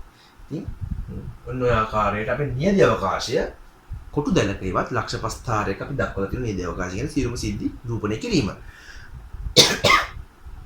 සියලුම සිද්ධි පෙන්වන්නේ සියලුම සිද්ධි නියද අවකාශය විතර හඳුන්වනවානේ. ඉතින් මේක තමයි නියද අවකාශය ලක්ෂ ප්‍රස්ථාරයක ඉවත් කොටු දැලක නිරූපණය කරලා තියෙනවා. ඉතින් මේකෙන් අපිට ප්‍රශ්න අහන්න පුළුවන්. මේ මෙතන අපි සිද්ධිය ගත්තොත් පළවෙනි වාරේ නිල් පෑනක් ලැබී දෙවෙනි පළවෙනි වාරේ නිල් පබළුවක් නිල් බෝලයක් ලැබී දෙවෙනි වාරේ රතු බෝලයක් ලැබීම. මෙතන පළවෙනි වාරේ රතු බෝලයක් ලැබී දෙවෙනි වාරේ එම රතු බෝලෙම ලැබීමනේ. රතු එම ඒ රතු එකම ලැබෙන එක. ඉතින් ඒ ගන්න බෝලය නැවත දාන්නේ නැත්තම් කියලා අපිට දෙන්න පුළුවන් ප්‍රතිස්ථාපනය රහිත අවස්ථාව. ඒ කියන්නේ ප්‍රතිස්ථාපනය කරන්නේ නැහැ. බෝලය පළමු ගන්නා බෝලය නැවත නොදමා නිකිතාවේද ගතිය වචනේ නොදමා කොහොමද මේ නියද අවකාශය නැවත දක්වන්නේ? පළමු ගන්නා බෝලය නැවත නොදමා දෙවෙනුවටත් බෝලයක් ගන්නේ නම් කිව්වොත් අපිට මැද පේලිය අපි ගන්නෙ නැහැ. හේතුව පළවෙනි වාර රතු ආව දෙවෙනි වාර රතු වෙන්න බෑ. මොකද පළවෙනි රතු එක රතු එක බෝලය පැත්තකින් තියෙනවා අපි. ඒතරයි දෙවෙනි වාර රතු එක එන්න පුළුවන්ද? බෑ. මැද අගයන් එන්න විදියක් නැහැ කියන්නේ ඒකයි. රතු දෙක ආවුතින් පළවෙනි වාරේ පැත්තකින් තියෙනවනේ. ඒතකොට දෙවෙනි වාරේ රතු දෙකම එනවද? නෑ. පළවෙනි රතු තුන ආවුතින් දෙවෙනි වාරේ රතු තුනක් තිබේද? එන්න නෑ. පැත්තකින් තියන්න තියෙන එක ආයි දාලා නෑනේ. නම් නිල් දෙක ආවුතින් දෙවෙනි වාරේ නිල් එකම එනවද? මේ පෑන මෙන්නේ නෑනේ. මේ පෑන පැත්තකින් තියන්නේ. ආකාර නිසා මෙන්න මේ මැද ටික නැතුව තමයි අපිට නැවතත් පිළිතුරු හොයන්න වෙන්නේ. ඉතින් කලින් වගේම දාලා ගණන් කරලා ගන්න. පළමුව ගන්නා බෝලය නැවත නොදමන්නේ නම් මැද නැතුව අඳින්න. මැද කියන්නේ මැද ලක්ෂ ටික නැතුව අඳින්න තියෙන්නේ. ආයි දාන්න නැත්තම් මැද අඳින්න එපා. අන්න ඒක මතක තියන් ඉන්න. මැද දැම්මොත් ඉතින් ඔක්කොම හවක්. කොහමද නේ? කොහමද ඉතින් වැඩි ඉවරයි. ගානේ ලකුණු නැති වෙනවා. ඒක නිසා නැවත දාන්න නැත්තම් මැද අඳින්න එපා. එතකොට මෙතන මුළු සිද්ධි ගාන 36ක් නෑ. එතකොට මෙතන මුළු සිද්ධි ගාන 36ක් නෑ. යන්න එතන කල්පනාවෙන් ඉන්න 1 2 3 4 5 6ක් නැතිනවා 30යි එන්නේ. සිද්ධි 30යි. මැද 6 නැති වෙනවා. 1යි 2යි 3යි 4යි 5යි 6යි. මැද 6 නැතුව එන්නේ නිසා 6ක් අඩු වෙනවා සිද්ධි 30යි 30න් අදාළ සිද්ධි ගණන් කරලා දාන එකම පාට ලැබීම නම් 1 2 3 4 5 6 7 8 30න් 8යි. වෙනස් පළමුව රතු දෙවනුව නිල් නම් 30න් 6යි. පළමුව නිල් පළමු වාරයේ නිල් බෝලය සහ දෙවෙනි වාරයේ කහ බෝලය ලැබෙනවා නම් ඒක 30න් 2යි කියලා එනවා. ඒකට අදාළ තගයන් හොයලා දාගන්න තියෙනවා. අර මතක තබාගන්න මැද නැතුව ඉන්නේ පළමුව ගන්නා බෝලය මල්ලට නොදමන්නේ නම් මැද නැත. අපේ රුක් සටහන් වලට යමු. මේක අහන්න පුළුවන් මෙන්න මේ වගේ ප්‍රශ්නයක්. එකම පාට බෝල් ලැබීමේ සම්භාවිතාව ඇහුවොත් එකම පාට බෝල් කියන්නේ රතු නම් දිනවා පළවෙනි වාරේ රතු නම් දින වාරේ රතු වෙනවා. පළවෙනි වාරේ නිල් ආවොත් දින වාරේ නිල් වෙනවා. පළවෙනි වාරේ කහ ආවොත් දින වාරේ කහ වෙන්න ඕනේ. ඉතින් මෙන්න මේ සිද්ධි ටික රතු ආවොත් රතු වෙන්න ඕනේ. නිල් ආවොත් නිල් වෙන්න ඕනේ. කහ ආවොත් කහ වෙන්න ඕනේ. එතකොට එන්නේ රතු නම් රතු. මෙන්න මේ සිද්ධි ටික වෙනවා. නිල් නම් නිල් මෙන්න මේ ටික කහ නම් කහ. හරි. ඔන්න ඔය ආකාරයට මෙන්න මේක කියනවා. ඒ ඔක්කොම සිද්ධි 36යි. ඉතින් දැන් එක මෙතන 9යි 4යි 13යි 17යි කියලා අපිට එනවා. 9යි මෙතන 10යි කියලා 10. ඉතින් එකම පාට ලැබීම සම්භාවිතාව මෙන්න මේක. වෙනස් පාට වුම මෙන්න මේ ටික. වෙනස් පාට වුම එකම පාට නැති වෙනස් පාට ලැබීමේ සම්භාවිතාව මේ ඊටු ටික 30න් 14 කියන්නේ 30න් 14 කඩුවල ගන්න පුළුවන්. ඉතින් ඊටු ටික තමයි එන්නේ. රතුම දෙවාරේ රතු පෑන් ලැබීම කිව්වොත් 30න් 9යි නේ. වාර දෙකේ රතු පෑන් ලැබීම රතු පෑන් නෙවි අපි ගත්තේ රතු බෝල්.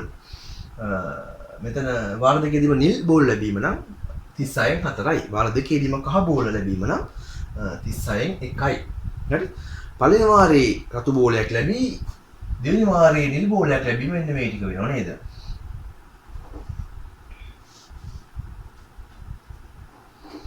මේ මාන පුළුවන් පළවෙනි වාර රතු බෝලයක් ලැබී දෙවෙනි වාර නිල් බෝලයක් ලැබී මෙන්න මේ සිද්ධි ටික වෙනවා. එතකොට 36න් 6යි. ඒ පිටුල 36න් 6 නේ.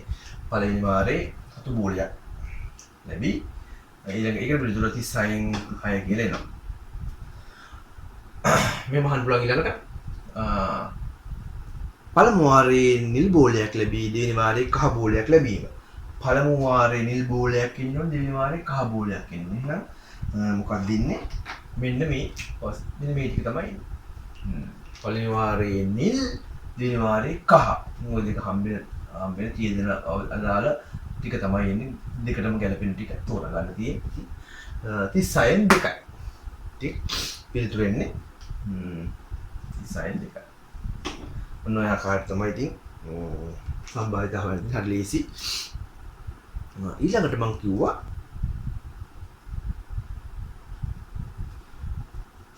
ඔන්න උදාහරණයක් ගමු. අපි ගමු පාට දෙකයි උපරිම දෙන්නේ.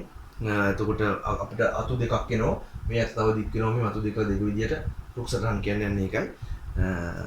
ගස්වල අතු විහිදින ආකාරය තමයි මේ ගාන හදන්න තියෙන්නේ. ඉතින් අපි ගමු උදාහරණයක් ගමු. රතු මල්ලකට රතු පෑන් 5ක් සහ නිල් පෑන් 4ක්. රතු 5යි නිල් 4යි. ඉතින් පෑනක් අහඹුලස ගැනීම මේක පළවෙනි වාරය. මේක දෙවෙනි වාරයේ විතර අපිට යන්න පුළුවන්. පළවෙනි වාරයේ ඔක්කොම පෑන් 9යි 9න් 5යි රතු පෑනක් ලැබීම සම්භාවිතයි. නම් මේකේ තු ටික එනවා කොහොමද? මේක දුන්නා පස්සේ මේක කොහොමද හොයාගත්තේ? 9න් 4යි. ඉතින් ආයි මේ පෑන මල්ලට දානවා. ප්‍රතිස්ථාපනයේ සහිතයි. ඒකට ආයි වෙනස් වෙන්නේ නැහැ. කලින් වගේම තමයි. ආයි රතු පෑනක් දෙවෙනි වාරයේ රතු පෑනක් ගන්න ගියාම 9ම තියෙනවා. 9න් 5යි තියෙනවා. 9න් 4යි නිල්. 9න් 5යි රතු. 9න් 4යි නිල්.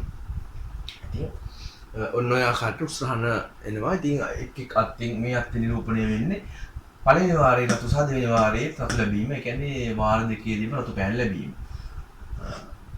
රතු පෑන් ගැන කතා කරමු. කලින් බෝලනේ දැන් පෑන්. මේ පැත්තට ගත්තම පළවෙනි වාරයේ රතු පෑනක් ලැබී දෙවෙනි වාරයේ නිල් පෑනක් ලැබීමේ සම්භාවිතාව. මේ සිද්ධියෙන් ඉන්නේ මෙන්න මේ අත්ෙන් ඉන්නේ පළවෙනි වාරයේ නිල් පෑනක් ලැබී දෙවෙනි වාරයේ රතු පෑනක් ලැබීම. මේ අත පළවෙනි වාරයේ නිල් ලැබී දෙවෙනි වාරයේත් නිල් ලැබීම. අදාළ සිද්ධි වලට අදාළ අපිට සම්භාවිතා ගුණ කරලා ගන්න තියෙන්නේ. මේක 81න් 25යි. මේක 81න් 20යි. මේක 81න් නැවත 20යි. එතන 81න් 9 4 වරක් 4 16යි. ඉතින් ඔන්න ඔය ටික එන්නේ. ඉතින් අපිට ගහන්න පුළුවන් එකම පාට ලැබීමේ සම්භාවිතාව. එතකොට එකම පාටම රතු ගන්න පුළුවන්. නිල් අත ගන්න පුළුවන්. එකම පාට. රතු පාට කියලා කිව්වේ නැහැ. එකම පාටම රතු නිල් අවස්ථා දෙකම. එතකොට මෙන්න මේ අත්තයි. එතකොට ළමයි අතු දෙකක් එනවා. අතු දෙකකට කිහිපයක් එනවා නම් අපි අතු වල අගයන් එකතු කරන්න තියෙන්නේ. මෙතන පොඩ්ඩක් දිලිසෙනවා නේ. දිලිසෙන නිසා මම පොඩ්ඩක් මැකුවා. මම දාන්න යටින් මෙහින් දාන්නම්. එතකොට 81න් 20යි කියලා එනවා නේද? ඒක පේනවන්නේ. ඒක පේනවන්නේ. ඒක දිලිසෙන්නේ නැහැ නේ. මේක දිලිසෙනවනේ. හරි. චිත්‍ර දාන්න. ඉතින් එකම පාට ලැබීම නම් රතු වෙන්න පුළුවන්, නිල් වෙන්න පුළුවන්. ඒ නිසා මේ සිද්ධි දෙක එකතු කරලා ගන්න. 81න් 25 81න් 16 එකතු කරලා උත්තරය අපට ගන්න පුළුවන්. 81න් 16 25 එකතු කරන්න 11යි එකක් ඉතුරුයි 42යි නේ. 42යි කියන්නේ. ඉතින් 81න් 41ක් තමයි සම්භාවිතාව. වාර දෙකේදීම රතු පාට ලැබීම පොත් කෙලින්ම 81න් 25 කියලා අපිට වැඩි කරලා උත්තරේ ගන්න පුළුවන්. ඒ වාර දෙකේදීම නිල් පෑන් ලැබීමේ සම්භාවිතාව 81න් 16යි. අපිට අහන්න පුළුවන් පළවෙනි වාරයේ රතු පෑනක් ලැබී දෙවෙනි වාරයේ නිල් පෑනක් ලැබීමේ සම්භාවිතාව. එතකොට මෙන්න මේ අතර විතරයි 81න් 20යි කියලා උත්තරේ ලැබෙනවා. වාර දෙකේදී වෙනස් පාට ලැබීමේ සම්භාවිතාව ඇහුවොත් එතකොට මේ අතත් පුළුවන් නේද? රතු නිල් ලැබෙන එක නිල් හෝ රතු. රතු මුලින් රතු ලැබී පස්සේ නිල් ලැබෙන්න පුළුවන්. මුලින් නිල් ලැබී පස්සේ රතු ලැබෙන්න පුළුවන්. වාර දෙකේදී වෙනස් පාට. මේ සිද්ධි දෙක එකතු කරන්න තියෙන්නේ. ඒක කීයද? 81න් 20යි 20යි 40යි කියලා එනවා. ඊට තව එකක් අහන්න පුළුවන් අවම වශයෙන් එක් වාරයකදීවත් රතු පෑනක් ලැබීමේ සම්භාවිතාව. හිම අහන්න පුළුවන් අවම වශයෙන් එක් වාරයකදීවත් රතු පෑනක් ලැබෙනවා. අඩුම ගානේ එක වාරයකදී රතු පෑනක් ලැබෙනවා. බලන්න ඉතින් රතු පෑන ලැබෙන අවස්ථාව මේක ගන්න පුළුවන්.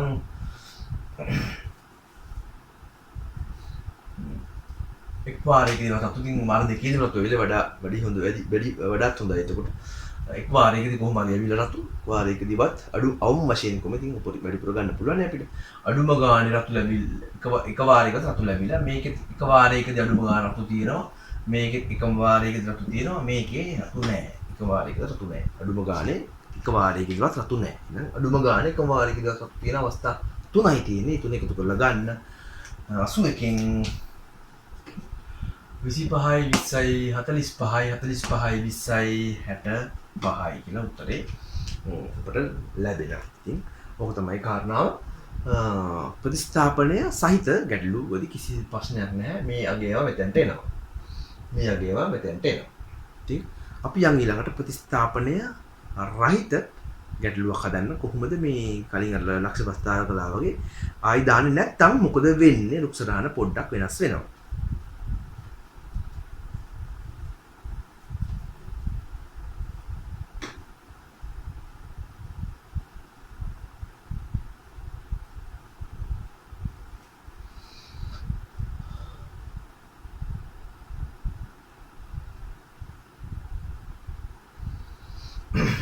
බලමු රතු පෑනක් පළවෙනි වාර රතු පෑනක් ආවොතින් ඒ රතු පෑන පැත්තකින් තිබ්බොත් ඊට පස්සේ ආයි ගන්නකොට පෑන් කීයද තියෙන්නේ 8යි නේද? එහෙනම් 8න් ඉන්නේ 8න් ඉන්නේ 8න්. ඇයි 9ක් නෑ දැන් එකක් පැත්තකින් තියලා 8යි. රතු පෑනක් ආවොතින් රතු පෑනක් නෑනේ. රතු පෑන් පහෙන් එකක් නැති වෙනවා. අඩු වෙනවනේ. එහෙනම් රතු පෑන් තියෙනකොට 4යි නේ. එහෙනම් 8න් 4යි කියලා. ඉතින් 8න් 4යි ටිකක් අඩු කරලා ගන්න 8න් 4ම එනවා. මේ පැත්තට යන් මේ අත දිගේ සංසන්දනය කරමු. 9ක් නෑ නම් 8යි තියෙන්නේ. ඉතින් නිල් පෑනක් આવුත් නිල් පෑන පැත්තකින් තිබ්බොත් ආයි දෙවෙනි පාට නිල් පෑන් කීයක් තියෙනවද බෑග් එකේ? මල්ලි 4න් කඩු වෙනවනේ නම් 3යි 4න් 3යි නම් 8න් 3යි මේක 8න් 5යි කියලා 8න් මේ 3 අඩු කරලා බලන්න. ඒ ටික බලන්න දන්නවන්නේ 8න් 3 නම් ඒ ටික 8න් 5නේ. අන්න ආකාරයට රුක් සටහන වෙනස් වෙනවා. ප්‍රතිස්ථාපනය රහිත. නේ ආයි දාන්නේ නැත්නම් මෙන්න මේ උඩ පේලියේ මෙතන එක අඩු කරලා දාන්න. හරිම ලේසි එකට ක්‍රමයක් තියෙනවා. උඩ පේලියේ දෙන එක අඩු කරලා දාන්න. ඒකෙන් මේක හොයාගන්න පුළුවන්. මේකෙත් මේ යටම පේලිය යටමත් ඒ අත්තේ තියෙන මේ අගයන් දෙක අඩු කරලා දාගන්න. 9 8යි 4 එකක් 3යි. ඉතින් ඒකෙන් 8න් 3 අගය වෙනවා නම් ඒ අගේ අනිත් පැත්ත අඩු කරලා දාගන්න තියෙන්නේ. 8න් 3 આવත් 8න් 5. 7න් 3 આવත් 7න් 4. 20න් 2 આવත් 20න් 18 කියන දහස. පැහැදිලිද? එහෙනම් ප්‍රතිස්ථාපනය රහිත වුණාම ආයි දාන්නේ නැති අවස්ථාවේදී මෙන්න මේ විදිහට එක අඩු වෙනවා මෙන්න මෙතනින් මේ පැත්තේ එක අඩු වෙනවා මේ පැත්තට එක අඩු වෙනවා. ඉතින් අගයන් මේ දෙක අගයන් හොයලා මේ තින් බල දාගන්න මෙතනින් බල දාගන්න. ඉතින් ඔන්න ඔය විදිහට වෙනස් වෙලා ඉතින් කලින් වගේම ඊට පස්සේ පිළිතුරු හොයන්න පුළුවන්. අගයන් දාගන්න. ඒතර ලීසි වැඩි 72කින් 20යි 72කින් 20යි එතන 72කින් 20යි 72කින් 412යි ඔන්න ඔහම අගයන් ටික වෙනස් වෙයි ඊට පස්සේ අහන්න පිළිතුරු අනුව අදාළ අතු හොයාගෙන එකතු කරගන්න එක අත්තක් නම් ඒ අතේ පිළිතුරු ලැබෙනවා අතු කිහිපයක් නම් ඒ අතු වල සම්භාවිතය එකතු කරලා ගන්න. ඔන්න ඔක තමයි කතන්දරේ. ඉතින් හරි ලේසි නේද? ඉතින් ප්‍රශ්න පත්‍ර වල පේපර් ගැටලු හදන්න ඕනේ. ඉතින් හදලා පුරුදු වෙන්න ඕනේ. මේ අදාළ සංකල්පය අදාළ අදහස ඉස්සරහින්ම දුන්නේ. ඕගොල්ලෝ ගැටලු හදලා පුරුදු වෙන්න ඕනේ. ඉතින් ඒකෙන් තමයි ආభాෂය නේද? ගැටලු වලට පිවිසෙන ආකාරය, හිතන විදිය, හිතන ආකාරය අවබෝධ වෙන්නේ. ඉතින් ගැටලු හැදීම අනිවාර්යයි හදලා පුරුදු වෙන්න. හොඳයි. නම් සම්භාවිතාව හරි.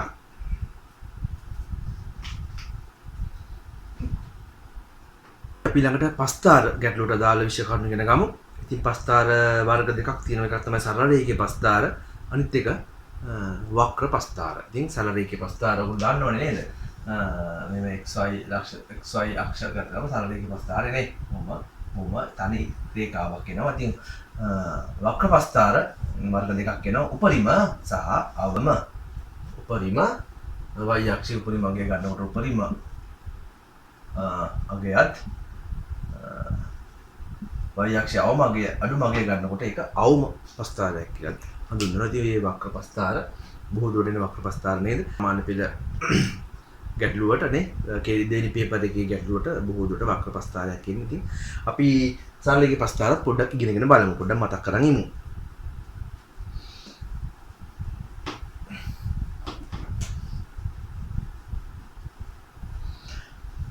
ඉතින් සරලයේ පස්තාරයක පොදු සූත්‍රයක් තියෙනවා. y සමාන mx ධන c කියලා අපට හඳුන්වා දෙන්න පුළුවන් පොදු සූත්‍රයක්. m කියන්නේ අනුක්‍රමණය, c කියන්නේ අන්තක්ඛණ්ඩය. ඉතින් අන්තංඛණ්ඩය කියලා තමයි අපි ලියන්නේ. අන්තංඛණ්ඩය කියලා ලිව්වට අපි කියවන්නේ අන්තක්ඛණ්ඩය කියලා නේද? අන්තංඛණ්ඩය කියන්නේ කැතයි නේද? කැතයි වගේනේ පොඩ්ඩක්. අන්තංඛණ්ඩය නේද? ඉතින් අපි අන්තක්ඛණ්ඩය කියලා කියන්නේ. ඉතින් අන්තක්ඛණ්ඩය කියන්නේ මොකද්ද? අනුක්‍රමණය කියන්නේ මොකද්ද කියලා අපි ඉගෙන ගමු. අනුක්‍රමණය කියන්නේ පස්තාරයේ සරල රේඛාව x අක්ෂය සමග දරන ආනතිය. අනුක්‍රමණය වැඩි වෙන්න ආනතිය වැඩි. ඉතින් මේ දෙයක් ගත්තට පස්සේ මේකේ අනුක්‍රමණය මේකේ අනුක්‍රමණය වැඩි. මේකේ අනුක්‍රමණය වැඩි. මේකට වඩා. ඉතින් අනුක්‍රමණය කියන්නේ ආනතිය ඒකේ චිත්‍ර අර්ථ දැක්වීමක් අහන්නේ නැහැ. මෙන්න මේ අන්තක්ඛණ්ඩය දරන් ඉන්නවා. අන්තක්ඛණ්ඩය කියන්නේ පස්තාරය y අක්ෂයේ කපල තැනේ අගය. මේ පස්තාරය අඳලා පස්සේ මෙන්න මෙතන අගය තමයි 3 නම් මෙන්න මෙතන අන්තක්ඛණ්ඩය 3යි කියලා කියනවා. මේ පස්තාරයකට මෙතන ඍණ 1 නම් අන්තක්ඛණ්ඩය ඍණ 1යි. y අක්ෂය කපන තැන x අක්ෂය කපන තැන නෙවි y අක්ෂය කපන තැන තමයි අන්තක්ඛණ්ඩය කියන්නේ. හොඳයි. ඉතින් අපි බලමු උදාහරණයක් දුන්නම අන්තක්ඛණ්ඩය බිඳුව වෙන අවස්ථාව මෙන්න මෙතනදී නේද? y අක්ෂයේ බිඳුවේ තමයි යන්නේ එතකොට. එතකොට මූල ලක්ෂ්‍ය හරහා යන අවස්ථාව. එතකොට y සමානයි mx කියලා සිතේ වෙනස් වෙනවා. එතකොට මූල ලක්ෂ්‍ය හරහා යන්නේ බිඳුවේ තමයි කපන්නේ. ඒ c බිඳුව අන්තක්ඛණ්ඩ බිඳුවේදී නේ. එතකොට මෙතනින් තමයි මූල ලක්ෂ්‍ය හරහා යනකොට y සමානයි mx කියලා විතරක් කියනවා. c නෑ. එතකොට c බිඳුවක් වෙන නිසා බිඳුව දාන්නේ නැහැ අපි. එහෙනම් y සමානයි mx ආකාරයේ මූල ලක්ෂ්‍ය හරහා යනවා නම් y සමානයි mx කියන විදිහට c නැතුව එනවා. c බිඳුවක් වෙන නිසා. ඉතින් අන්තක්ඛණ්ඩය බිඳුවයි එතකොට. අපි උදාහරණයක් බලමු කොහොමද y සමානයි 4x ඍණ 1 කියලා කිව්වොත් එහෙම මේක අහනවා අනුක්‍රමණය සහ අන්තක්කණ්ඩය ලියන්න කියලා ඕගොල්ලෝ විභාගෙට දෙන්න පුළුවන්. හරිම ලේසි. අනුක්‍රමණය 4යි අන්තක්කණ්ඩය ඍණ 1යි. තව එකක් දෙනවා මේ 2y සමානයි 6x ඍණ 1. ඉතින් ඕක දුන්නම අපට සුදුරුදු ෆෝමැට් එකට හදන්න ඕනේ. සුපුරුදු ක්‍රමයට y තනි වෙලා ඉන්න ඕනේ. y එක ඉලක්කම් තියෙන්න බෑ. ඉතින් දෙකෙන් බෙදලා අපි අදාළ ෆෝමැට් එක හදා ගන්නවා 3x ඍණ භාගේ. එතකොට අනුක්‍රමණය 3යි අන්තක්කණ්ඩය ඍණ භාගය කියලා එනවා. ඉතින් අන්තක්කණ්ඩ අනුක්‍රමණ භාග සංඛ්‍යා එන්න පුළුවන්. ඉතින් දාලා ෆෝමැට් එකට වෙනස් නම් ෆෝමැට් එකට වඩා පොඩි වෙනස්කම් මෙහෙම කරලා දෙනවා නම් අපි දාලා මෙන්න මේ විදිහට හදාගෙන ඒ විදිහට හදාගත්තට පස්සේ තමයි x ඉස්සරහා තියෙන පදේ අනුක්‍රමණ විදිහට අවසාන ඉලක්කම ලකුණත් එක්ක අන්තක්කණ්ඩය කියලා හඳුන්වන්නේ. හරි. ඊට පස්සේ අපිට මේ අහන්න පුළුවන් කීටි ප්‍රශ්න වලට මේ ලක්ෂ දෙකක් දීලා අහනවා අනුක්‍රමණය හොයලා අන්තක්කණ්ඩය හොයලා සමීකරණය හොයන්න අපට දෙන්න පුළුවන්. උදාහරණයක් බලමු.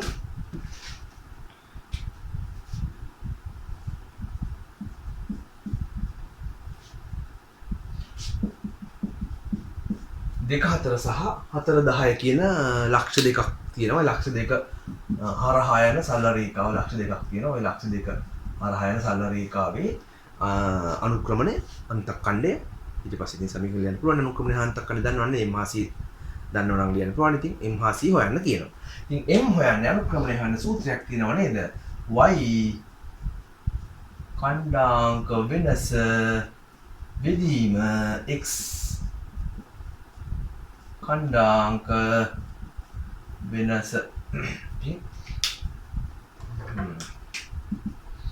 y කණ්ඩාංක වෙනස බෙදීම x කණ්ඩාංක උඩට එන්නේ y කණ්ඩාංක වෙනස. ඉතින් y කණ්ඩාංක දෙක මේ තියෙන y කණ්ඩාංක දෙක ඉතින් පටන් ගන්නවා මේකකින් කඩු ගන්න ලේසි නිසා මේ අඩු කරගමු. මේ පැත්තෙන් පටන් ගමු. මේ ලක්ෂයෙන් පටන් ගමු 10 ඍණ 4 y කණ්ඩාංක වෙනස x කණ්ඩාංකත් මේ පැත්තෙන් පටන් ගන්න. මේ පටන් ගන්න නිසා 4 ඍණ 2. එතකොට මේ පැත්තෙන් එනවා ළමයි 6යි මෙතන 2යි උත්තරේ 3යි. ඉතින් අනුක්‍රමණය 3යි කියලා එනවා. ඉතින් අපිට සමීකරණ ලියන්න පුළුවන් y සමානයි mx ධන c නිසා y x කොමත් තියෙන දෙකනේ x ආ y අක්ෂ දෙකනේ මේ තියෙන්නේ. m 3 කියලා දාගන්නවා c කියලා අපි c තමයි ඊළඟට හොයන්න තියෙන්නේ. මේ සමීකරණය මේ ලක්ෂ්‍ය දෙක හරහා යන නිසා කැමති ලක්ෂයක් අපට ආදේශ කරගන්න පුළුවන්. ඉතින් කැමති ලක්ෂයක් දාලා මේ ලක්ෂ්‍ය ආදේශ කරගන්න. ඉතින් මේ ලක්ෂ්‍යයේ y කණ්ඩාංකයට y අගය දාගන්න, x කණ්ඩාංකයට x අගය දාගෙන ආදේශ කරලා අපට c හොයාගන්න පුළුවන්. ඉතින් මෙහෙමයි කරන්නේ. y වෙනුවට දානවා 4, 3 මෙතන වැඩි කිරීම x වෙනුවට දානවා 2. දැන් ධන c ධන 4යි දෙවරක් 3 2 6යි ධන c 6 මෙහෙට එනවා. ඍණ 6 වෙලා එනවා. එතකොට c සමානයි ඍණ 2යි කියලා අපට උත්තරය එනවා. එතකොට අපට සමීකරණ ලියන්න පුළුවන් y සමානයි 3x ධන c වලගේ ඍණ 2 එන ඍණ 2යි. ඔක තමයි චිතය වෙන්නේ.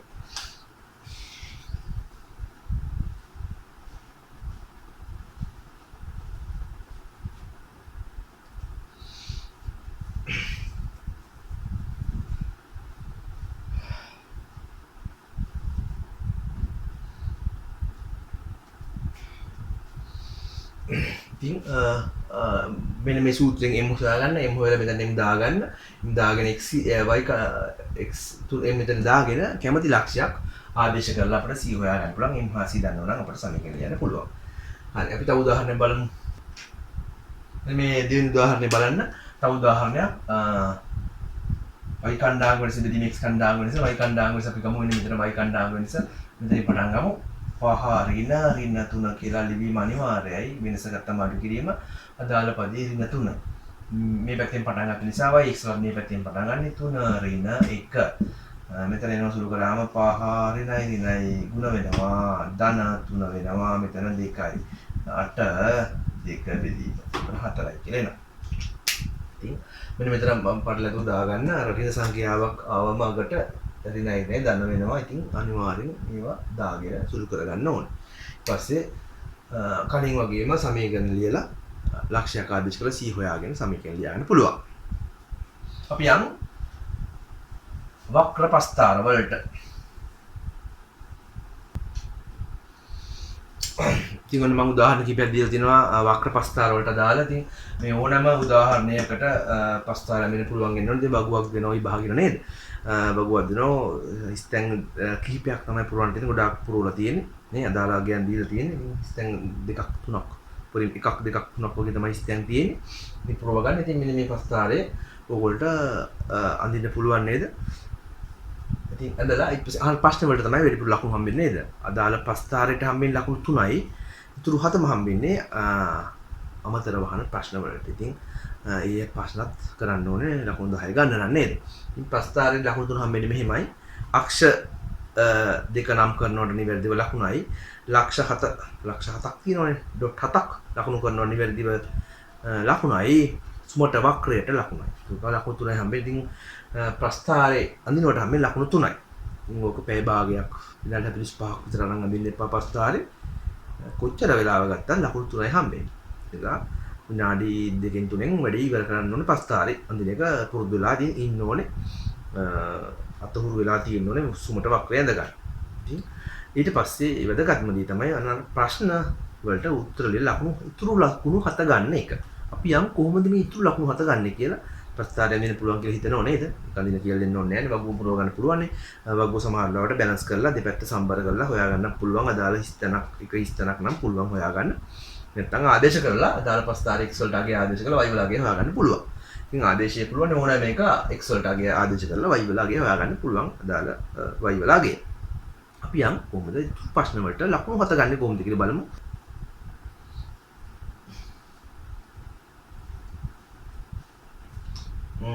හොඳයි ඔන්න මම පස්තාරයක් අඳලා තියෙනවා.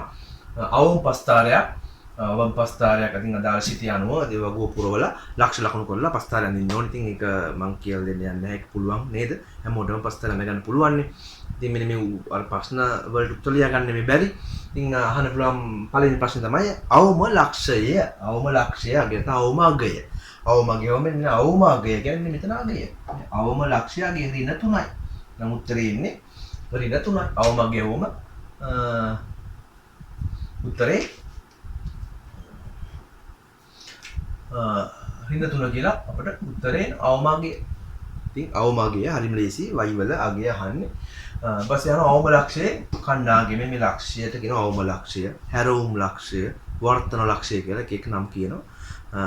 අවමයක් නම් අවම අගය, උපරිමයක් නම් උපරිම අගය අහන්නේ. ඉතින් උපරිම ලක්ෂය වෙනවා. එතකොට උපරිමයක් නම් උපරිම ලක්ෂය, අවමයක් නම් අවම ලක්ෂය. ඉතින් අවම ලක්ෂය නැත්නම් හැරවුම් ලක්ෂය, වර්තන ලක්ෂයේ ඛණ්ඩාංකය වුම ළමයි. ඛණ්ඩාංක කියන්නේ x ඛණ්ඩාංකය 1යි, y ඛණ්ඩාංකය ඍණ 3යි කියලා අපි ලියන්න ඕනේ. ඉතින් ඊට පස්සේ අහනවා සම්මිති කක්ෂයේ සමීකරණය අහනවා. මේ රතු පෑනින් ඇදලා තියෙන්නේ සම්මිති කක්ෂය. සමානව දෙකට බෙදෙන රේඛාව තමයි සම්මිති කක්ෂය කියන්නේ. සම්මිතිය කල්ලු වල තියෙනවනේ ඕනෑම දෙයක සම්මිතියක්. එන්නේ දෙක හැටම දෙකට බෙදෙනවා නම් සම්මිති කක්ෂයක් තියෙනවා.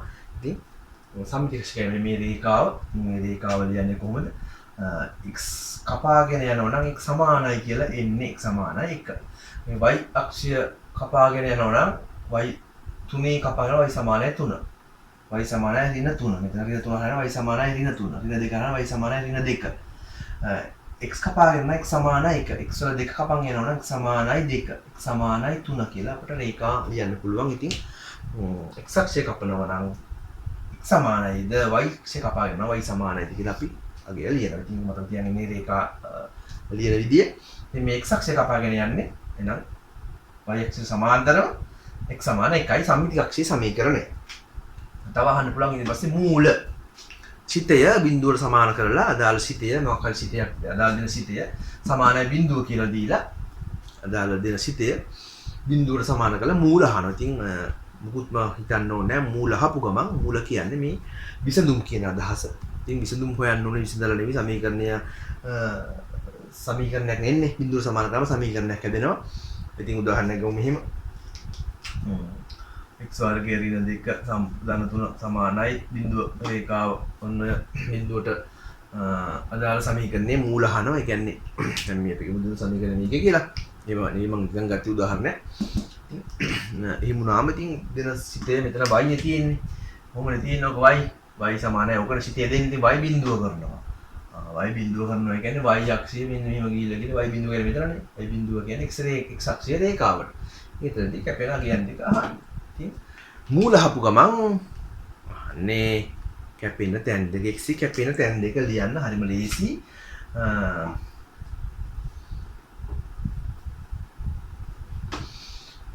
හරිම ලේසි x සමානයි කැපෙන විතර ඍණ 1 හා x සමානයි ධන 3 කියලා අපට උත්තර ලියන්න පුළුවන්.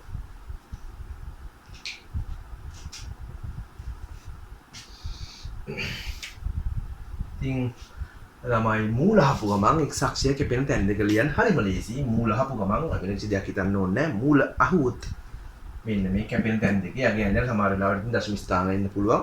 අදාළ හරියටම මේ පූර්ණ සංඛ්‍යාවක් ඔස්සේ යන්න වෙන්න පුළුවන්. ඒතකොට දාල් දශම ස්ථාන කුඩා කොටු ගාන ගණන් කරලා දාන්න. තව ප්‍රශ්නයක් අහන්න පුළුවන්. ඊට පස්සේ පරාස. මොනක තමයි ටිකක් අමාරු පරාස. පරාස තමයි ගොඩක් ළමයිට මේ අමාරු නේද? පොඩක් පැටලෙන්නේ.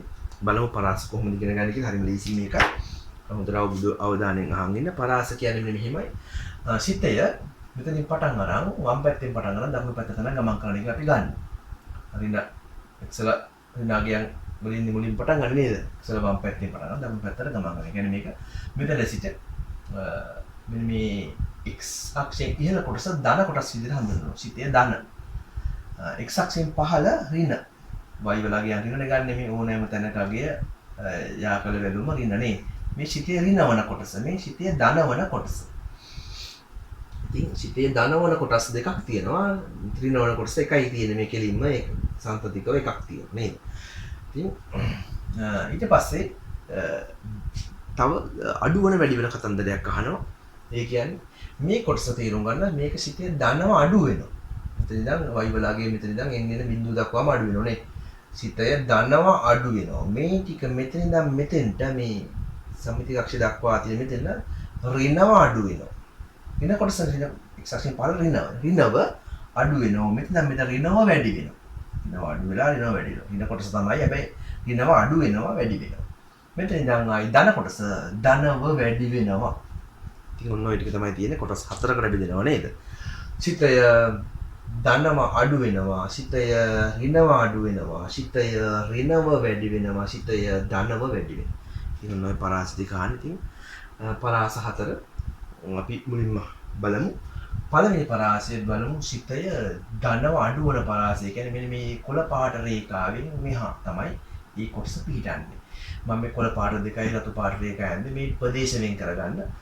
කොළ පාටෙන් මෙහා එක ප්‍රදේශයක් තියෙනවා. මේ දෙක අතර එක ප්‍රදේශයක් තියෙනවා. මේ දෙක අතර තව ප්‍රදේශයක් තියෙනවා. මේ මෙහා තව ප්‍රදේශයක් තියෙනවා. මේ ප්‍රදේශ හතර තියෙනවා. මේ අදාළ කොටස අයත් වෙන මේ ප්‍රදේශයෙන් මෙහා ඍණ එකට අඩු පැත්ත. ඍණ එකට වඩා අඩු.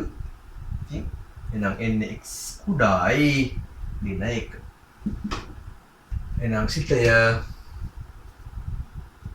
ධනව අඩු වන x පරාසය මෙන්න මේක.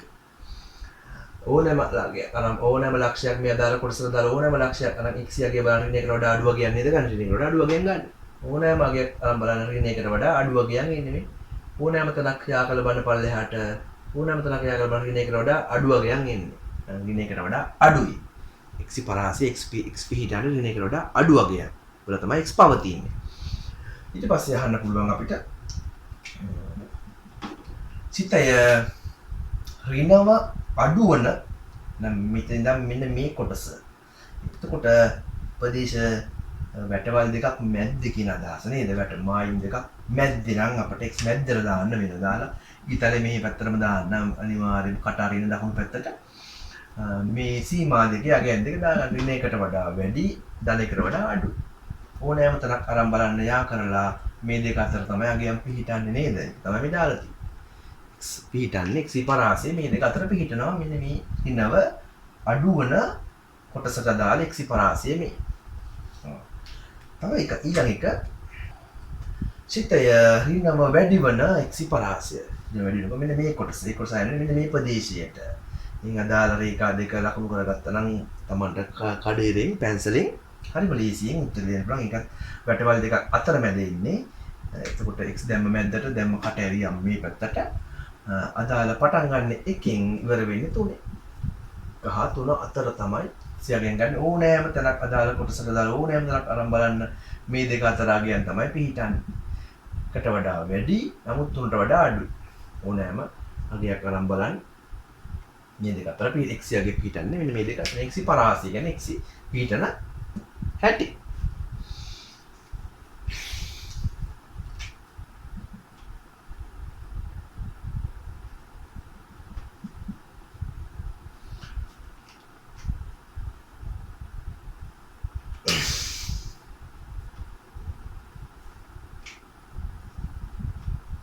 අපි අන්තිම එකට මොකද්ද ධනව වැඩි වන x පරාසය. සිතය ධනව වැඩි වන කො මෙන්න මේ කොටස. ඉතින් මේ කොටස මේ වැටෙන් මෙහා ඇති වෙන නම් එක x ලකුණයි. උනට වඩා වැඩි අගයන් ඕනෑම තරක් අරන් බලන්න. උනට වඩා වැඩි අගයන් ගන්න නිසා මේ පැත්තට මෙහෙම නම් උනට වඩා වැඩි. කලින් ගාවේ ඉන්න එකට වඩා අඩු. ඉතින් ඔන්න ඔය ටික තමයි ඉන්නේ. තවහන්න පුළුවන් සිතය ධනවන x ගන්න අඩුවන වැඩි වෙන කතන්දර නැතුව සිතේ ධනවන x පරාසය අහන්න පුළුවන්. ධන වෙන්නේ කොහොමද? දැන් ධන වෙන කොටස් දෙකක් තියෙනවා. ඒ කොටස් දෙක වෙනින් වශයෙන් දාන්න ඕනේ. ධනවන කොටස ධනව අඩු වෙනයි ධනව වැඩි වෙනයි දෙකම ලියන්න වෙනවා. ධනවන ඇහුවම x කුඩා ඉරින් එක හා අනිත් එක x විශාලයි 3ට වඩා. මෙන්න මේ අදාළ ප්‍රදේශ දෙකට ගැලපෙන දෙකම ලියන්න වෙනවා. සිතේ ඍණවන පරාසය ඍණව අඩුවන වැඩි වෙනකොට කෙලින්ම ඍණකවම කෙලින්ම ඍණ කොටසම අයත් වෙනවා. ඒ කොටස පිළිගන්නේ මෙන්න මේ කොළ රේඛා දෙක අතර. එහෙනම් රේඛා දෙක අතර නම් හරිම ලේසි. කට ඇරිය මේ පැත්තට රේඛාව පටන් ගන්න ඍණ එකෙන් ඉවර වෙන්නේ 3. සීමා දෙක දැම්මා. අදාළ සීමා දෙක දැම්මා. x වල සීමා දෙක දැම්මා. ඉතින් මේ ඍණවන පරාසය මේ ධනවන පරාස දෙකක් එනවා. ධන කොටස් දෙකක් වෙනින් වශයෙන් නිසා වෙනින් වශයෙන් දෙකක් දාන්න වෙනවා. තව එකක් අහන්න පුළුවන්. ඉවරයක් නෑ නේද? මාර වැඩේ නේ. ප්‍රශ්න දෙනවද නේ ඉවර යන්නේ. ඔක්කොම දෙන්නේ නැහැ. ඉතින් මොකක් දෙයිද දන්නේ නැහැ. මේකයි මේ ඔක්කොම කියලා දෙන්නේ. මේ හැමදේම අහන්නේ නැහැ. ඉතින් අදාළ පරාස එකක් දෙකක් අහන්න පුළුවන්. තව අහන්න පුළුවන් සිතේ අඩුවන x පරාසය. ඒතර ධනව ඍණව නැහැ අඩුවන. අඩුවන කියන්නේ මෙතෙන්ටම අඩු වෙනවා. සිතේ අඩුවන x පරාසය වෙන්නේ සිතේ අඩු වෙනවා. ධනව ඍණව කතන්දර නැහැ කෙලින්ම අඩු වෙනකොට කෙලින් මෙතෙන්ටම අඩු වෙනවා. එහෙනම් මෙන්න මෙතෙන්ටම තියෙන කොටස පිහිටන්නේ මෙතනින් මෙහා. එහෙනම් මෙන්න මේ ටික තමයි පිහිටන්නේ. නම් මේ රතු සීමාවෙන් සම්පූර්ණයෙන් මෙහා තමයි ඇති වෙන්නේ. එහෙනම් x කුඩායි එකට වඩා කුඩා වුණොත් තමයි සිතය අඩු වන x පරාසය එන ඕන තරම් අනුගුණ වලට වඩා අඩු වගේ ගන්න. සිතය වැඩි වන x පරාසය සිතය වැඩි වෙන්නේ මෙතෙන්ටම වැඩි වෙනවා. මෙතෙන් පටන් ගන්න වැඩි වෙන පටන් ගන්න මෙතනින් මෙතෙන් වැඩි වෙන නම් මේ එකට වඩා වැඩි යකින් ගන්න නම් x විශාලයි 1. x එකට වඩා විශාල වෙන උනොත් තමයි සිතය ධනව සිතය වැඩි වෙන්නේ. ධනව නෙමෙයි කෙලින්ම වැඩි වෙන අහුවම කෙලින්ම ධනව රින නැතුව කෙලින්ම වැඩි වෙනවා. මෙතෙන් වැඩි වෙනවා. ඒක ඔහම අහන්න පුළුවන්. ධනව රිනව අහන්න පුළුවන්. නැත්නම් වැඩි වෙන අඩු වෙන අහන්න පුළුවන්. නැත්නම් ධනව වැඩි වෙන එහෙම දෙකම සම්බන්ධ කරලා අහන්න පුළුවන්. පැහැදිලිද? ඉතින් පොඩ්ඩක් හිතන්න ඕනේ. හිතලා බලන්න මේවා. ඔන්න ඔය ටික තමයි තියෙන්නේ පරාස. ඉතින් ඔය කල්පනා කරලා ඔය ටික අභ්‍යාස මේ පාස් පේපර්ස් ගැටළු ටිකක් හදලා බලන්න. හොඳයි අපි උපරිම පස්තාරයකට බලමු කොහොමද මේ පරාස පිහිටන්නේ කියලා. මෙන්න මෙතන දැන් බලන්න මෙහෙම ගිහිල්ලා ඕම ගිහිල්ලා මෙහෙම යන්නේ වම් පැත්තෙන් පටන් ගන්න දකුණු පැත්තට යන්නේ. ඉතින් x අක්ෂයෙන් පහළ ඍණ කොටස් දෙකයි ධන කොටසයි. ඍණ කොටස් දෙකයි ධන කොටසයි තියෙන්නේ. මේ ඍණව වැඩි වන කොටස මේ ධනව වැඩි වන කොටස මෙතෙන්ට වෙනකම් උපරිම අගය පහනේ. මේ ධනව අඩු වන කොටස මේ ඍණව අඩු වන කොටස. ඉතින් ඔය තමයි කොටස් හතර. ඉතින් ඒ හතර දාලා ධනව ඍණව වැඩි වෙන කොටස ඇහුවොත් මෙන්න මේ කොටස මෙතන ඍණ 3 මෙතන අගය. ඉතින් ඔයගොල්ලෝ දාගන්න මෙතන අගය එන්නේ 1.2 කියලා. මෙතන එන්නේ ඍණ 3.2 කියලා. එතකොට අදාළ අගයන් දාගන්න. මම ආයි කියන්නම් අහගන්න. මේ ඍණව වැඩි වෙනවා ධනව වැඩි වෙනවා ධනව අඩු වෙනවා ඍණව අඩු වෙනවා. ඉතින් ඍණව වැඩි වෙන එක්සි පරාසයෝ මෙන්න මේ ඍණ තුනට වඩා අඩු වගයක් ඉන්නේ. ඍණ 0.2කට වඩා අඩු වගයක්. ධනව වැඩි වෙන ගොත් මෙන්න මේ දෙක අතර ඉන්නේ. අර x මැදට දාලා ලියන්න ඕනේ. ධනව අඩු වෙන කිව් මේ ධනව වැඩි වෙන මේ ධනව අඩු වෙන ගොත් මේ කොටස් දෙක අතර මේ අතර පරාසය ඉන්න ඕනේ. x මැදට දාලා ලියන්න වෙනවා. මෙතන ඍණව අඩු වෙන ගොත් මේ 1.2කට වඩා අඩු වගයක් එන්නේ. 1.2කට වඩා වැඩි වගයක් එන්නේ. ධනවන පරාසයෝ මේ දෙක ලියන්න ඕනේ. ඍණවන පරාසයෝත් මේ දෙක ලියන්න ඕනේ. ධනවන පරාසයෝත් මේ දෙක ලියන්න ඕනේ. අඩු වෙන වැඩි වෙන නැතුව ගිලින්ම ඍණවන ඇහුවොත් මේ දෙක ධනවන ඇහුවොත් ධනවන එක්සි පරාසය මේ කොටස සම්පූර්ණ මෙන්න මේ දෙක අතර පිටින්නේ එතකොට. ඉතින් ඒකව කල්පනා කරලා බලන්න. ඉතින් ওই ටික තමයි තියෙන්නේ. ඉතින් ප්‍රස්තාරත් හරි පාස් පේපර්ස් වල ගැටලු හදලා පුරුදු වෙන්න. හොඳයි. අපි ඊළඟ කොටසට යමු. මධ්‍යන්නේ සොයන ගැටලුව හරි ලේසි ඒක. ඉතින් වගුව මතක තියාගන්න තියෙන්නේ. වගුව මතක තියාගෙන ගණන් හදන්න තියෙන්නේ. ඒක හරිම ලේසි. විභාග දවසට කලින් දවසේ කොහොමත් ගණනක් හදලා යන්න වෙනවා. හොඳයි. අපි ඒ කොටසට යමු.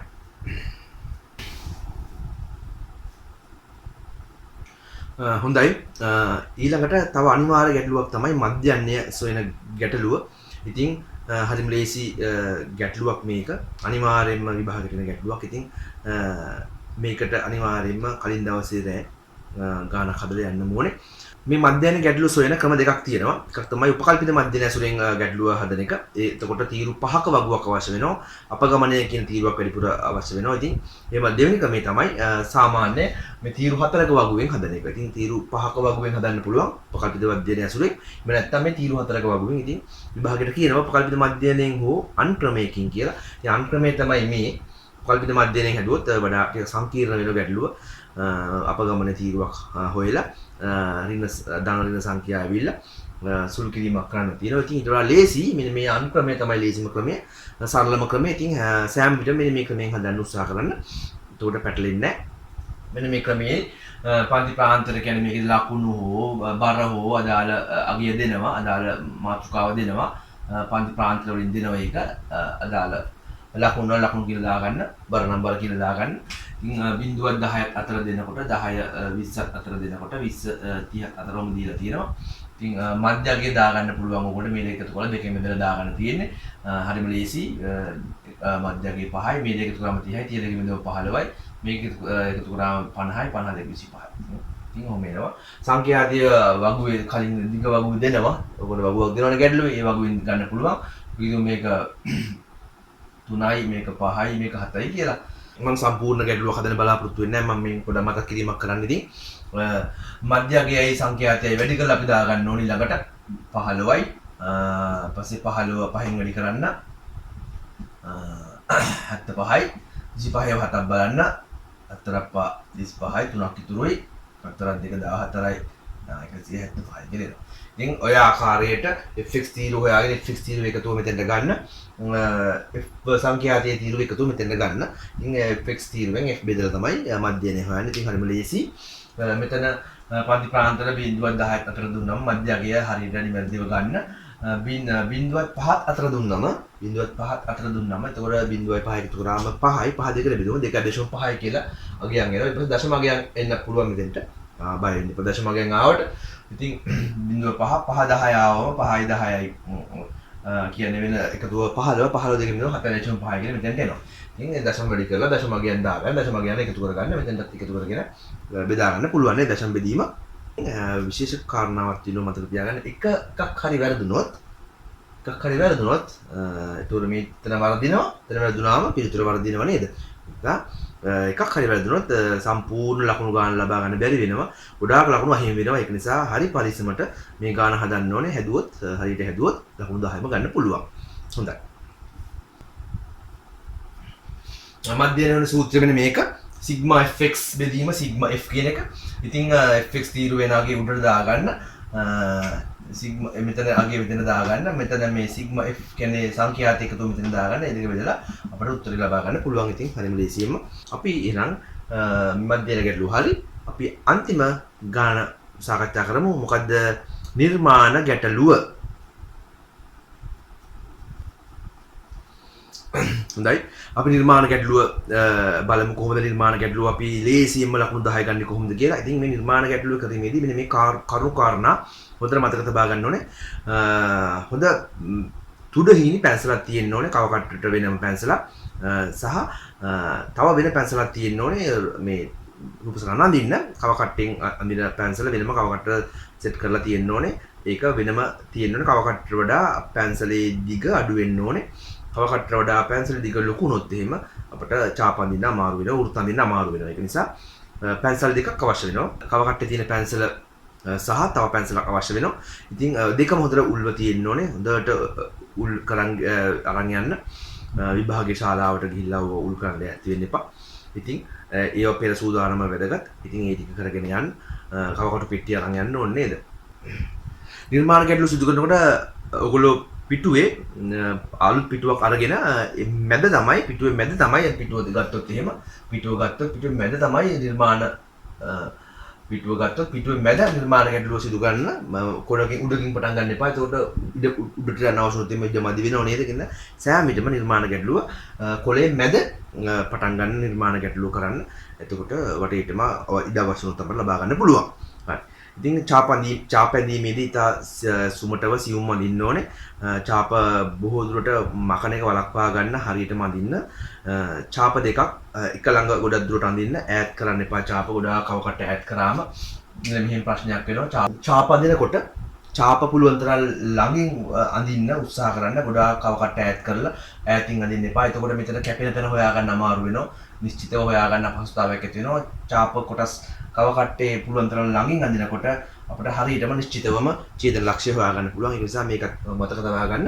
චාප පුළුවන් තරම් කව කට්ට ඈඩ් කරලා අඳින්න උත්සාහ කරන්න එපා. ලං කරලා චාප අඳින්න. එතකොට අපිට නිවැරදිව ඡේදන ලක්ෂ්‍ය හොයාගන්න පුළුවන්. අපි යන් එහෙනම් නිර්මාණ ගැටලුවේ කොටස් ටික ඉගෙන ගන්න. මුලින්ම තියෙන කෝණ නිර්මාණය.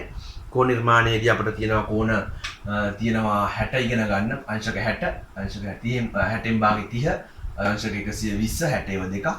ඊපස්සේ අංශක 90 අංශක 90න් භාගය අංශක 45 මේ තමයි ප්‍රධාන වශයෙන් මේ කෝණ පහෙන් තමයි කෝණ නිර්මාණයේදී අපිට ත්‍රිකෝණ නිර්මාණයට අවශ්‍ය වෙන්නේ. ඉතින් මෙන්න මේ කෝණ වර්ග පහ කොහොමද කරන්න කියලා බලමු. අපි බලමු මුලින්ම 60 කොහොමද නිර්මාණය කරන්න කියලා. රේඛා ඛණ්ඩයක් අපි අඳිනවා.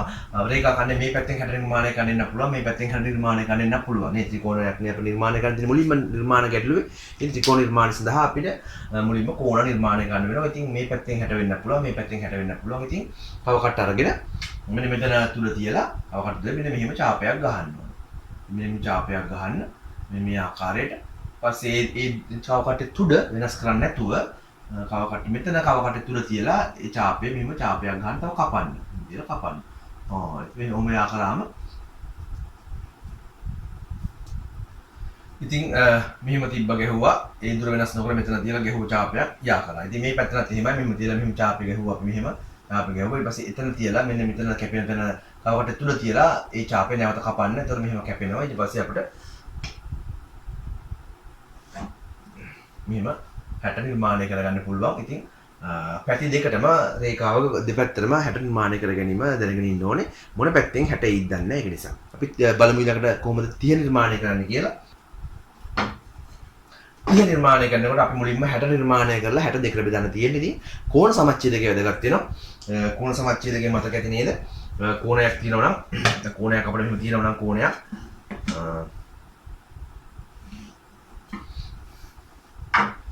කෝණයක් තියෙනවා. කෝණ සමච්ඡේද අපි කෝණ සමච්ඡේදක නිර්මාණය කරන්නේ මෙන්න මෙතන තියලා මේ චාපයක් ගහනවා.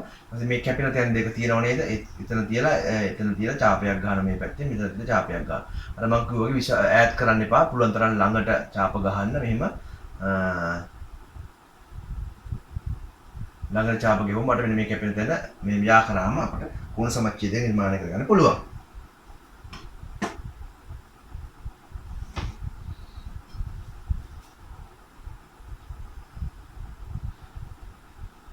මෙන්න මේ විදිහට කෝණ සමච්ඡේදක අපිට නිර්මාණය වෙනවා.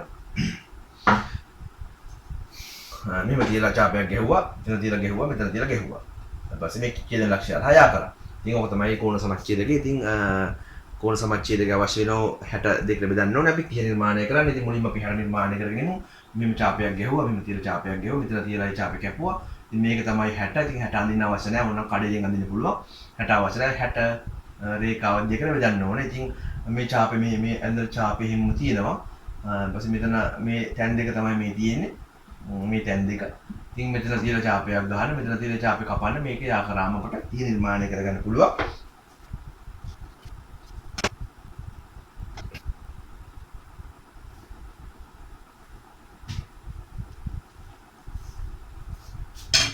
ඉතින් මෙන්න මේ ආකාරයට 60 නිර්මාණය කරලා 62කට බෙදලා අපිට 30 නිර්මාණය කරන්න පුළුවන් කෝණ සමච්ඡේදකයේ සුරෙන්. ඉතින් මේ කඩේලා අවශ්‍ය නම් අඳින්න තමන්ට අමාරු නම් ඇඳ ගන්න මේක අත්‍යවශ්‍යම නැහැ. මෙතන අපිට ඡේද ලක්ෂ්‍ය හොයාගන්න පුළුවන් නිසා මෙන්න මේ තැන් දෙක හරහා අපි ඡාප දෙක ගඳිනවා. ඉතින් මෙතන ඡාපයක් ඇඳලා පස්සේ අපිට මේ දුරම අවශ්‍ය වෙන්නේ අපි තව අඩු කරගන්න පුළුවන් නම් අඩු කරගන්න. මේ ඡාපේ දුරම අපට අවශ්‍ය වෙන්නේ නැහැ මෙතෙන්ට. මේ ඡාපයේ දුර ගන්න කව කටට තව පොඩ අඩු කරගන්න පුළුවන් නම් හොඳයි. පුළුවන් අඩු කරගෙන පුළුවන් ළඟින් ඡාප ගහගන්න ඈඩ් කරගන්න එපා. අපි යම් 120 නිර්මාණයට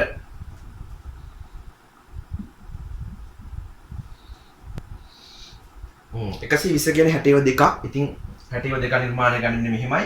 මෙතන කව කටි තුල තියලා මෙහෙම ඡාපයක් ගහගන්න කලින් වගේම ඊට පස්සේ මෙතන තියලා කව කටි තුල 1යි 160යි ආයෙ මෙතන කව කටි තුල තියලා තව 60ක් ගහගන්න. ඔන්න ඔක තමයි 120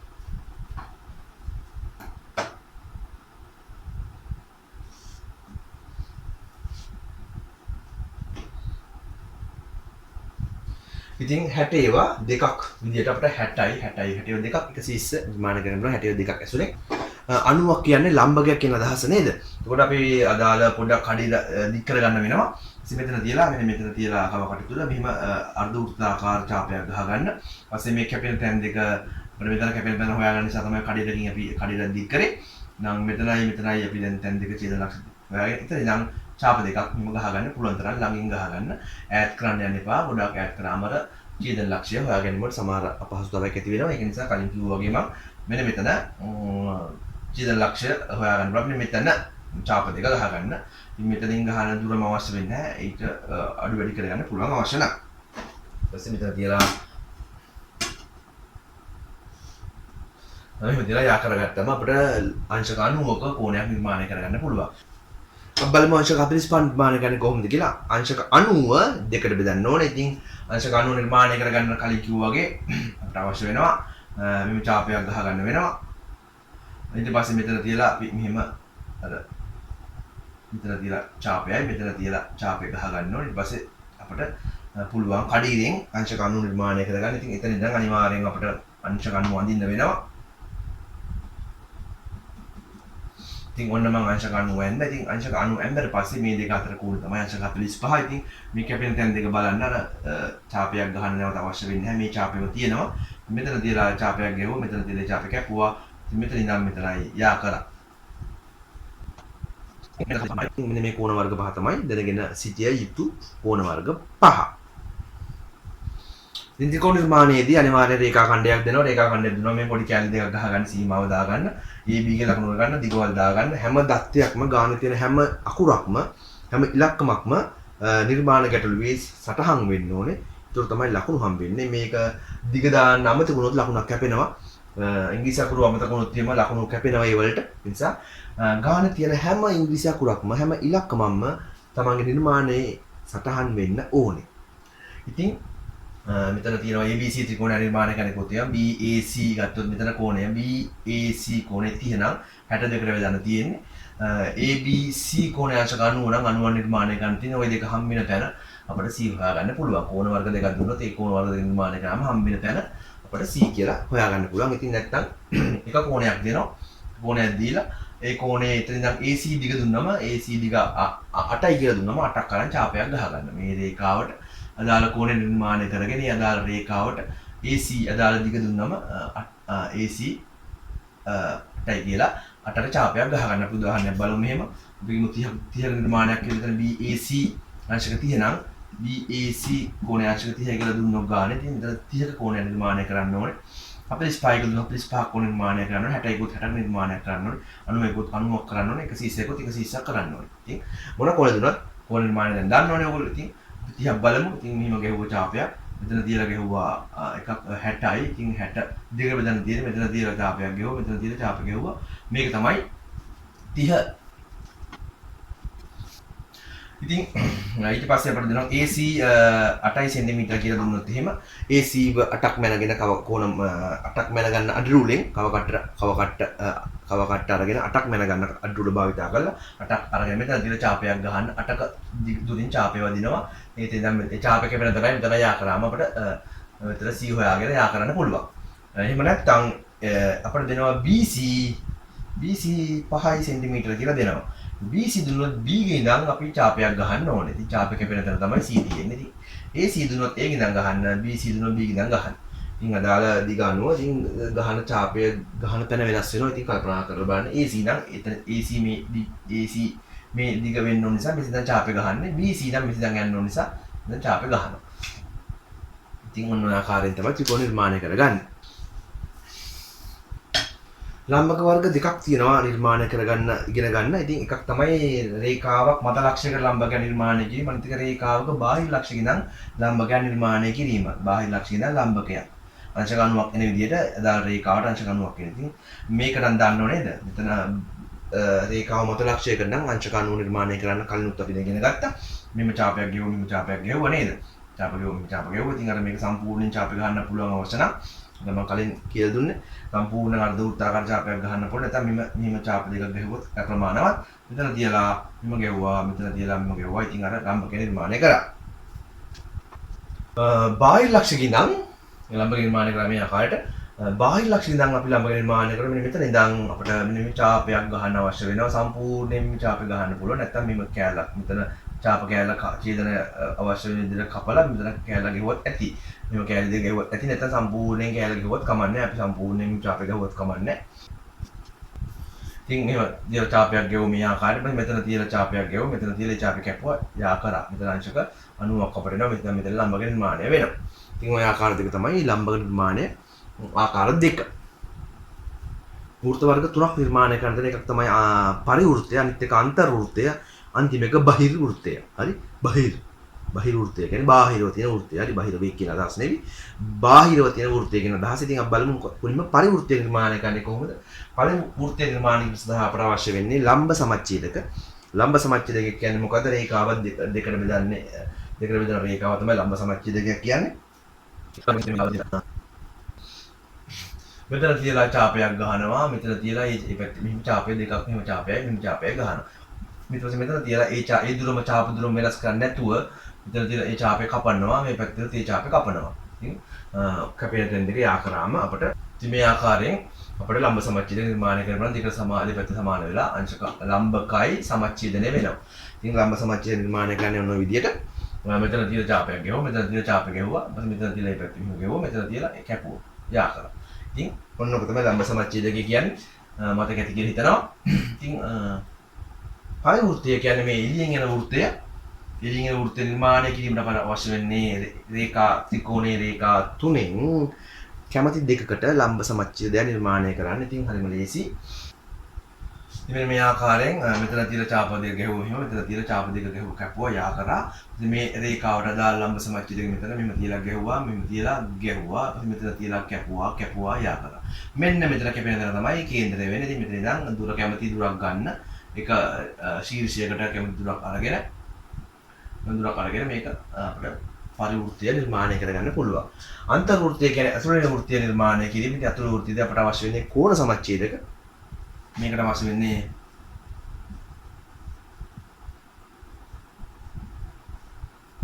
වෙන්නේ කෝණ සමච්ඡේදක.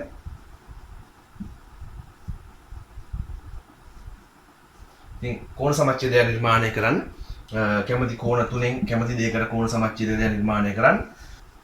ඉතින් මෙතන කෝණ සමච්ඡේදය නිර්මාණය කරා. මෙතන කෝණ සමච්ඡේදය නිර්මාණය කරා.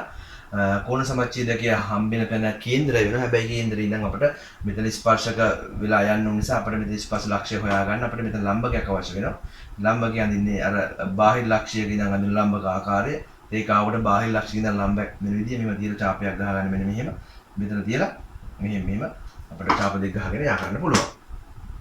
ඊට පස්සේ මෙන්න මෙතන තමයි අංශක 90ක් වෙන මෙන්න මෙතනදී මෙන්න මේ දුර අරගෙන අපිට පුළුවන් වෘත්තය අන්තර් වෘත්තය නිර්මාණය කරගන්න මෙන්න මේ අරය වල පරිදි බාහිර වෘත්තය නිර්මාණය කිරීමේදී අපට රේඛා දෙකක් දික් කරගන්න වෙනවා මෙහෙම. ඊට පස්සේ බාහිර වෘත්තය මෙන්න මෙහෙම ඉන්නේ. මේ රේඛා තුන ස්පර්ශ වෙන පරිදි මෙහෙම ඉන්නේ. ඉතින් ඒකෙත් කෝණ සමච්ඡේදයක් අවශ්‍ය වෙනවා. මෙන්න මේ කෝණය මෙන්න මෙතන කෝණය සමච්ඡේදනය කරලා කෝණ සමච්ඡේදයක් අඳින්න. මෙතන සමච්ඡේදයක් අඳින්න. මෙතන කෝණ සමච්ඡේදයක් අඳගන්න. මෙතන කෝණ සමච්ඡේදයක් අඳගන්න. පස්සේ මෙතන තමයි ඉන්නේ කේන්දරය. ඉතින් කේන්දරය අපට මේ ස්පර්ශ වෙන නිසා කැමති රේඛාවට ලම්බකයක් අඳගන්න අවශ්‍ය වෙනවා. ඉතින් මෙතනෙන් හෝ මෙහිම අඳගන්න අපි මේ මෙතෙන්ට අඳගමු. මෙතන තියලා බාහිර ලක්ෂණ අපි මේ චාපයක් අපට අවශ්‍ය වෙනවා. මෙතන තියලා ගෙවුව මෙහිම. ඊට චාපයක් මෙහෙම ගහන්න. ඊට පස්සේ එතන තියලා මේ චාපයක් ගහන්න. මෙතන තව චාපයක් ගහලා අපිට පුළුවන් මෙන්න මෙහෙම යා කිරීමෙන් සම්පූර්ණ මේ දිග මෙතන යා කරන්න අවශ්‍ය නැහැ. මෙතන යා කරද්දී අපි දිගම කවන්න යා කරමු. මෙන්න මෙතන තමයි කේන්ද්‍රය සහ මෙතන තමයි අරය වෙන්නේ. මෙන්න මේ දුර අරය වෙන පරිදි අපි අඳිනවා වෘත්තයක්. එතකොට මෙන්න මේ තුනම මෙතනදයි මෙන්න මේ රේඛාවයි තුනම ස්පර්ශ කරන් වෘත්තය බාහිර වෘත්තය අපිට නිර්මාණය කරන්න පුළුවන්. ඉතින් ඔන්න ඔය ආකාරයට වෘත්ත තුන නිර්මාණය කරන්න පුළුවන්. ඉතින් මොන වෘත්තයේ ඉද්දන්නේ නැහැ. තුනම දැනගෙන යෑම අනිවාර්යයි. අවසාන වශයෙන් අපි බලමු ස්පර්ශක කොහොමද නිර්මාණය කරන්න කියලා. ස්පර්ශකයක් කියන්නේ වෘත්තයට ස්පර්ශ වෙලා යන රේඛාවකට. ඉතින් වෘත්තයේ ස්පර්ශ කරන රේඛාවකට ස්පර්ශකයක් කියලා හඳුන්වනවා. ස්පර්ශක ආකාර දෙකකින් නිර්මාණය කරන්න පුළුවන්. එකක් තමයි වෘත්තයේ මත ලක්ෂයකට ස්පර්ශකයක් නිර්මාණය කිරීම. වෘත්තයේ මත ලක්ෂයකට. අනිත් එක තමයි වෘත්තයට බාහිර ලක්ෂයකට ස්පර්ශක දෙකක් නිර්මාණය වෙන. එතකොට නම් වෘත්තයේ මත ලක්ෂයකට එක ස්පර්ශකයයි එන්නේ මේ ආකාරයෙන්. වෘත්තය බාහිර ඉඳන් මේ පැත්තෙන් ස්පර්ශ කරන එකයි මේ පැත්තෙන් ස්පර්ශ කරන එකක් යනවා. අපි බලමු කොහොමද වෘත්තය මත අඳින්නේ. ඉතින් මුලින්ම අපි අරය ඇඳ ගන්න ඕනේ. අරය ඇඳ ගන්න අරයට ලම්බකයි ස්පර්ශකය නේද? ස්පර්ශකය කියන්නේ අරයට ලම්බකයි. ඉතින් අරය ඇඳ ගන්න අරය අපිට කඩියෙන් ඇඳ ගන්න පුළුවන්. ඊට පස්සේ ලම්බකයක් වෙන මේ ලක්ෂයට මේ රේඛාවට මේ ලක්ෂ්‍ය මත ලම්බකයක් නිර්මාණය කිරීම කරන්න තියෙනවා. ඉතින් මෙහෙම තියලා චාප දෙකක් ගහගත්තා. ඊපස්සේ එතන තියලා මෙතන තියලා චාපයක් ගෙවුවා. මෙතන තියලා චාපයක් ගෙවුවා. ඊපස්සේ මේ තනයි මෙතනයි යා කරා. ඔන්නම අපිට ස්පර්ශකයක් නිර්මාණය කරගන්න පුළුවන්. පියන් බාහිර ලක්ෂණ නම් කොහොමද ස්පර්ශක නිර්මාණය කරන්න කියලා අපිට මුලින්ම තියෙනවා බාහිර ලක්ෂය හා කේන්දරය යා කරන්න. යා කරලා මේ කේන්දරය සහ බාහිර ලක්ෂය අතර ලම්බ සමච්ඡේදය නිර්මාණය කරන්න ඕනේ. ලම්බ සමච්ඡේද නිර්මාණය කරනකොට දන්නවා මෙහෙම තියලා චාප දෙකක් ගෙවුවා. මෙතන තියලා චාප දෙකක් කැපුවා යා කරා. ඉතින් ලම්බ සමච්ඡේදකය සිට මෙන්න මෙතන ඉඳන් තමයි අපි මේ දුර මැනගෙන මෙතන ඉඳන් චාප දෙකක් ගහගන්නේ. මෙන්න මෙතන ඉඳන් මේ දුර මැනගෙන ඒ අදාළ දුරට සමාන මෙහෙම තියලා චාප දෙකක් ගහගන්න. අපිට උම චාප දෙකක් එනවා. ඉතින් මෙතන ඉඳන් යා කරගත්තට පස්සේ අපිට ස්පර්ශ නිර්මාණය කරගන්න පුළුවන්. ආකාරයෙන් ස්පර්ශ දෙක නිර්මාණය වෙනවා. ආයි මම කියන්න. කේන්ද්‍රය සහ බාහිර ලක්ෂය යා කරනවා. ඒ අදාළ රේඛාවේ ලම්බ සමච්ඡේද නිර්මාණය කරනවා. ඒ හරියට ලම්බ සමච්ඡේදයේ ඡේදන ලක්ෂය සහ අරය අතර කේන්ද්‍රය ඒ ඡේදන ලක්ෂය සහ කේන්ද්‍රය අතර දුර ප්‍රමාණය කව කට්ටට අරගෙන මෙතන තියලා චාපයක් ගන්න. මෙතන තියලා චාපේ එතන තියලා චාපේ ගන්න. ওই දෙක තමයි කැපෙන තැන් දෙක යා කරන්න තියෙන්නේ. මේ බාහිර ලක්ෂණ ඉඳන් යා කරනවා. මෙතන ඉඳන් නෙවි. මෙතන ඉඳන් තමයි අපි චාප දෙක ගැහුවේ. මෙතන තමයි යා කරන්නේ. ඔන්න ඕක තමයි ස්පර්ශක නිර්මාණය. ඉතින් ස්පර්ශක අවශ්‍ය වෙනවා නිර්මාණ ගැටලු වලදී.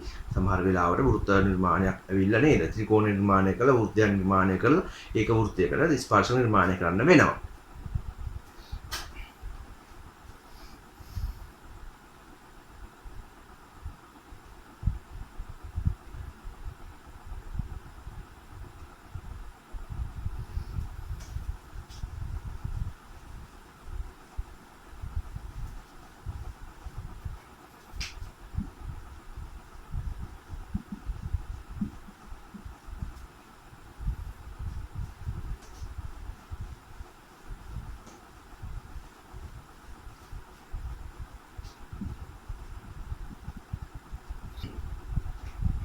අවසාන වශයෙන් අපි සමාන්තර රේඛා නිර්මාණයකුත් කරලම අපි මේ කොටස ඉවර කරමු.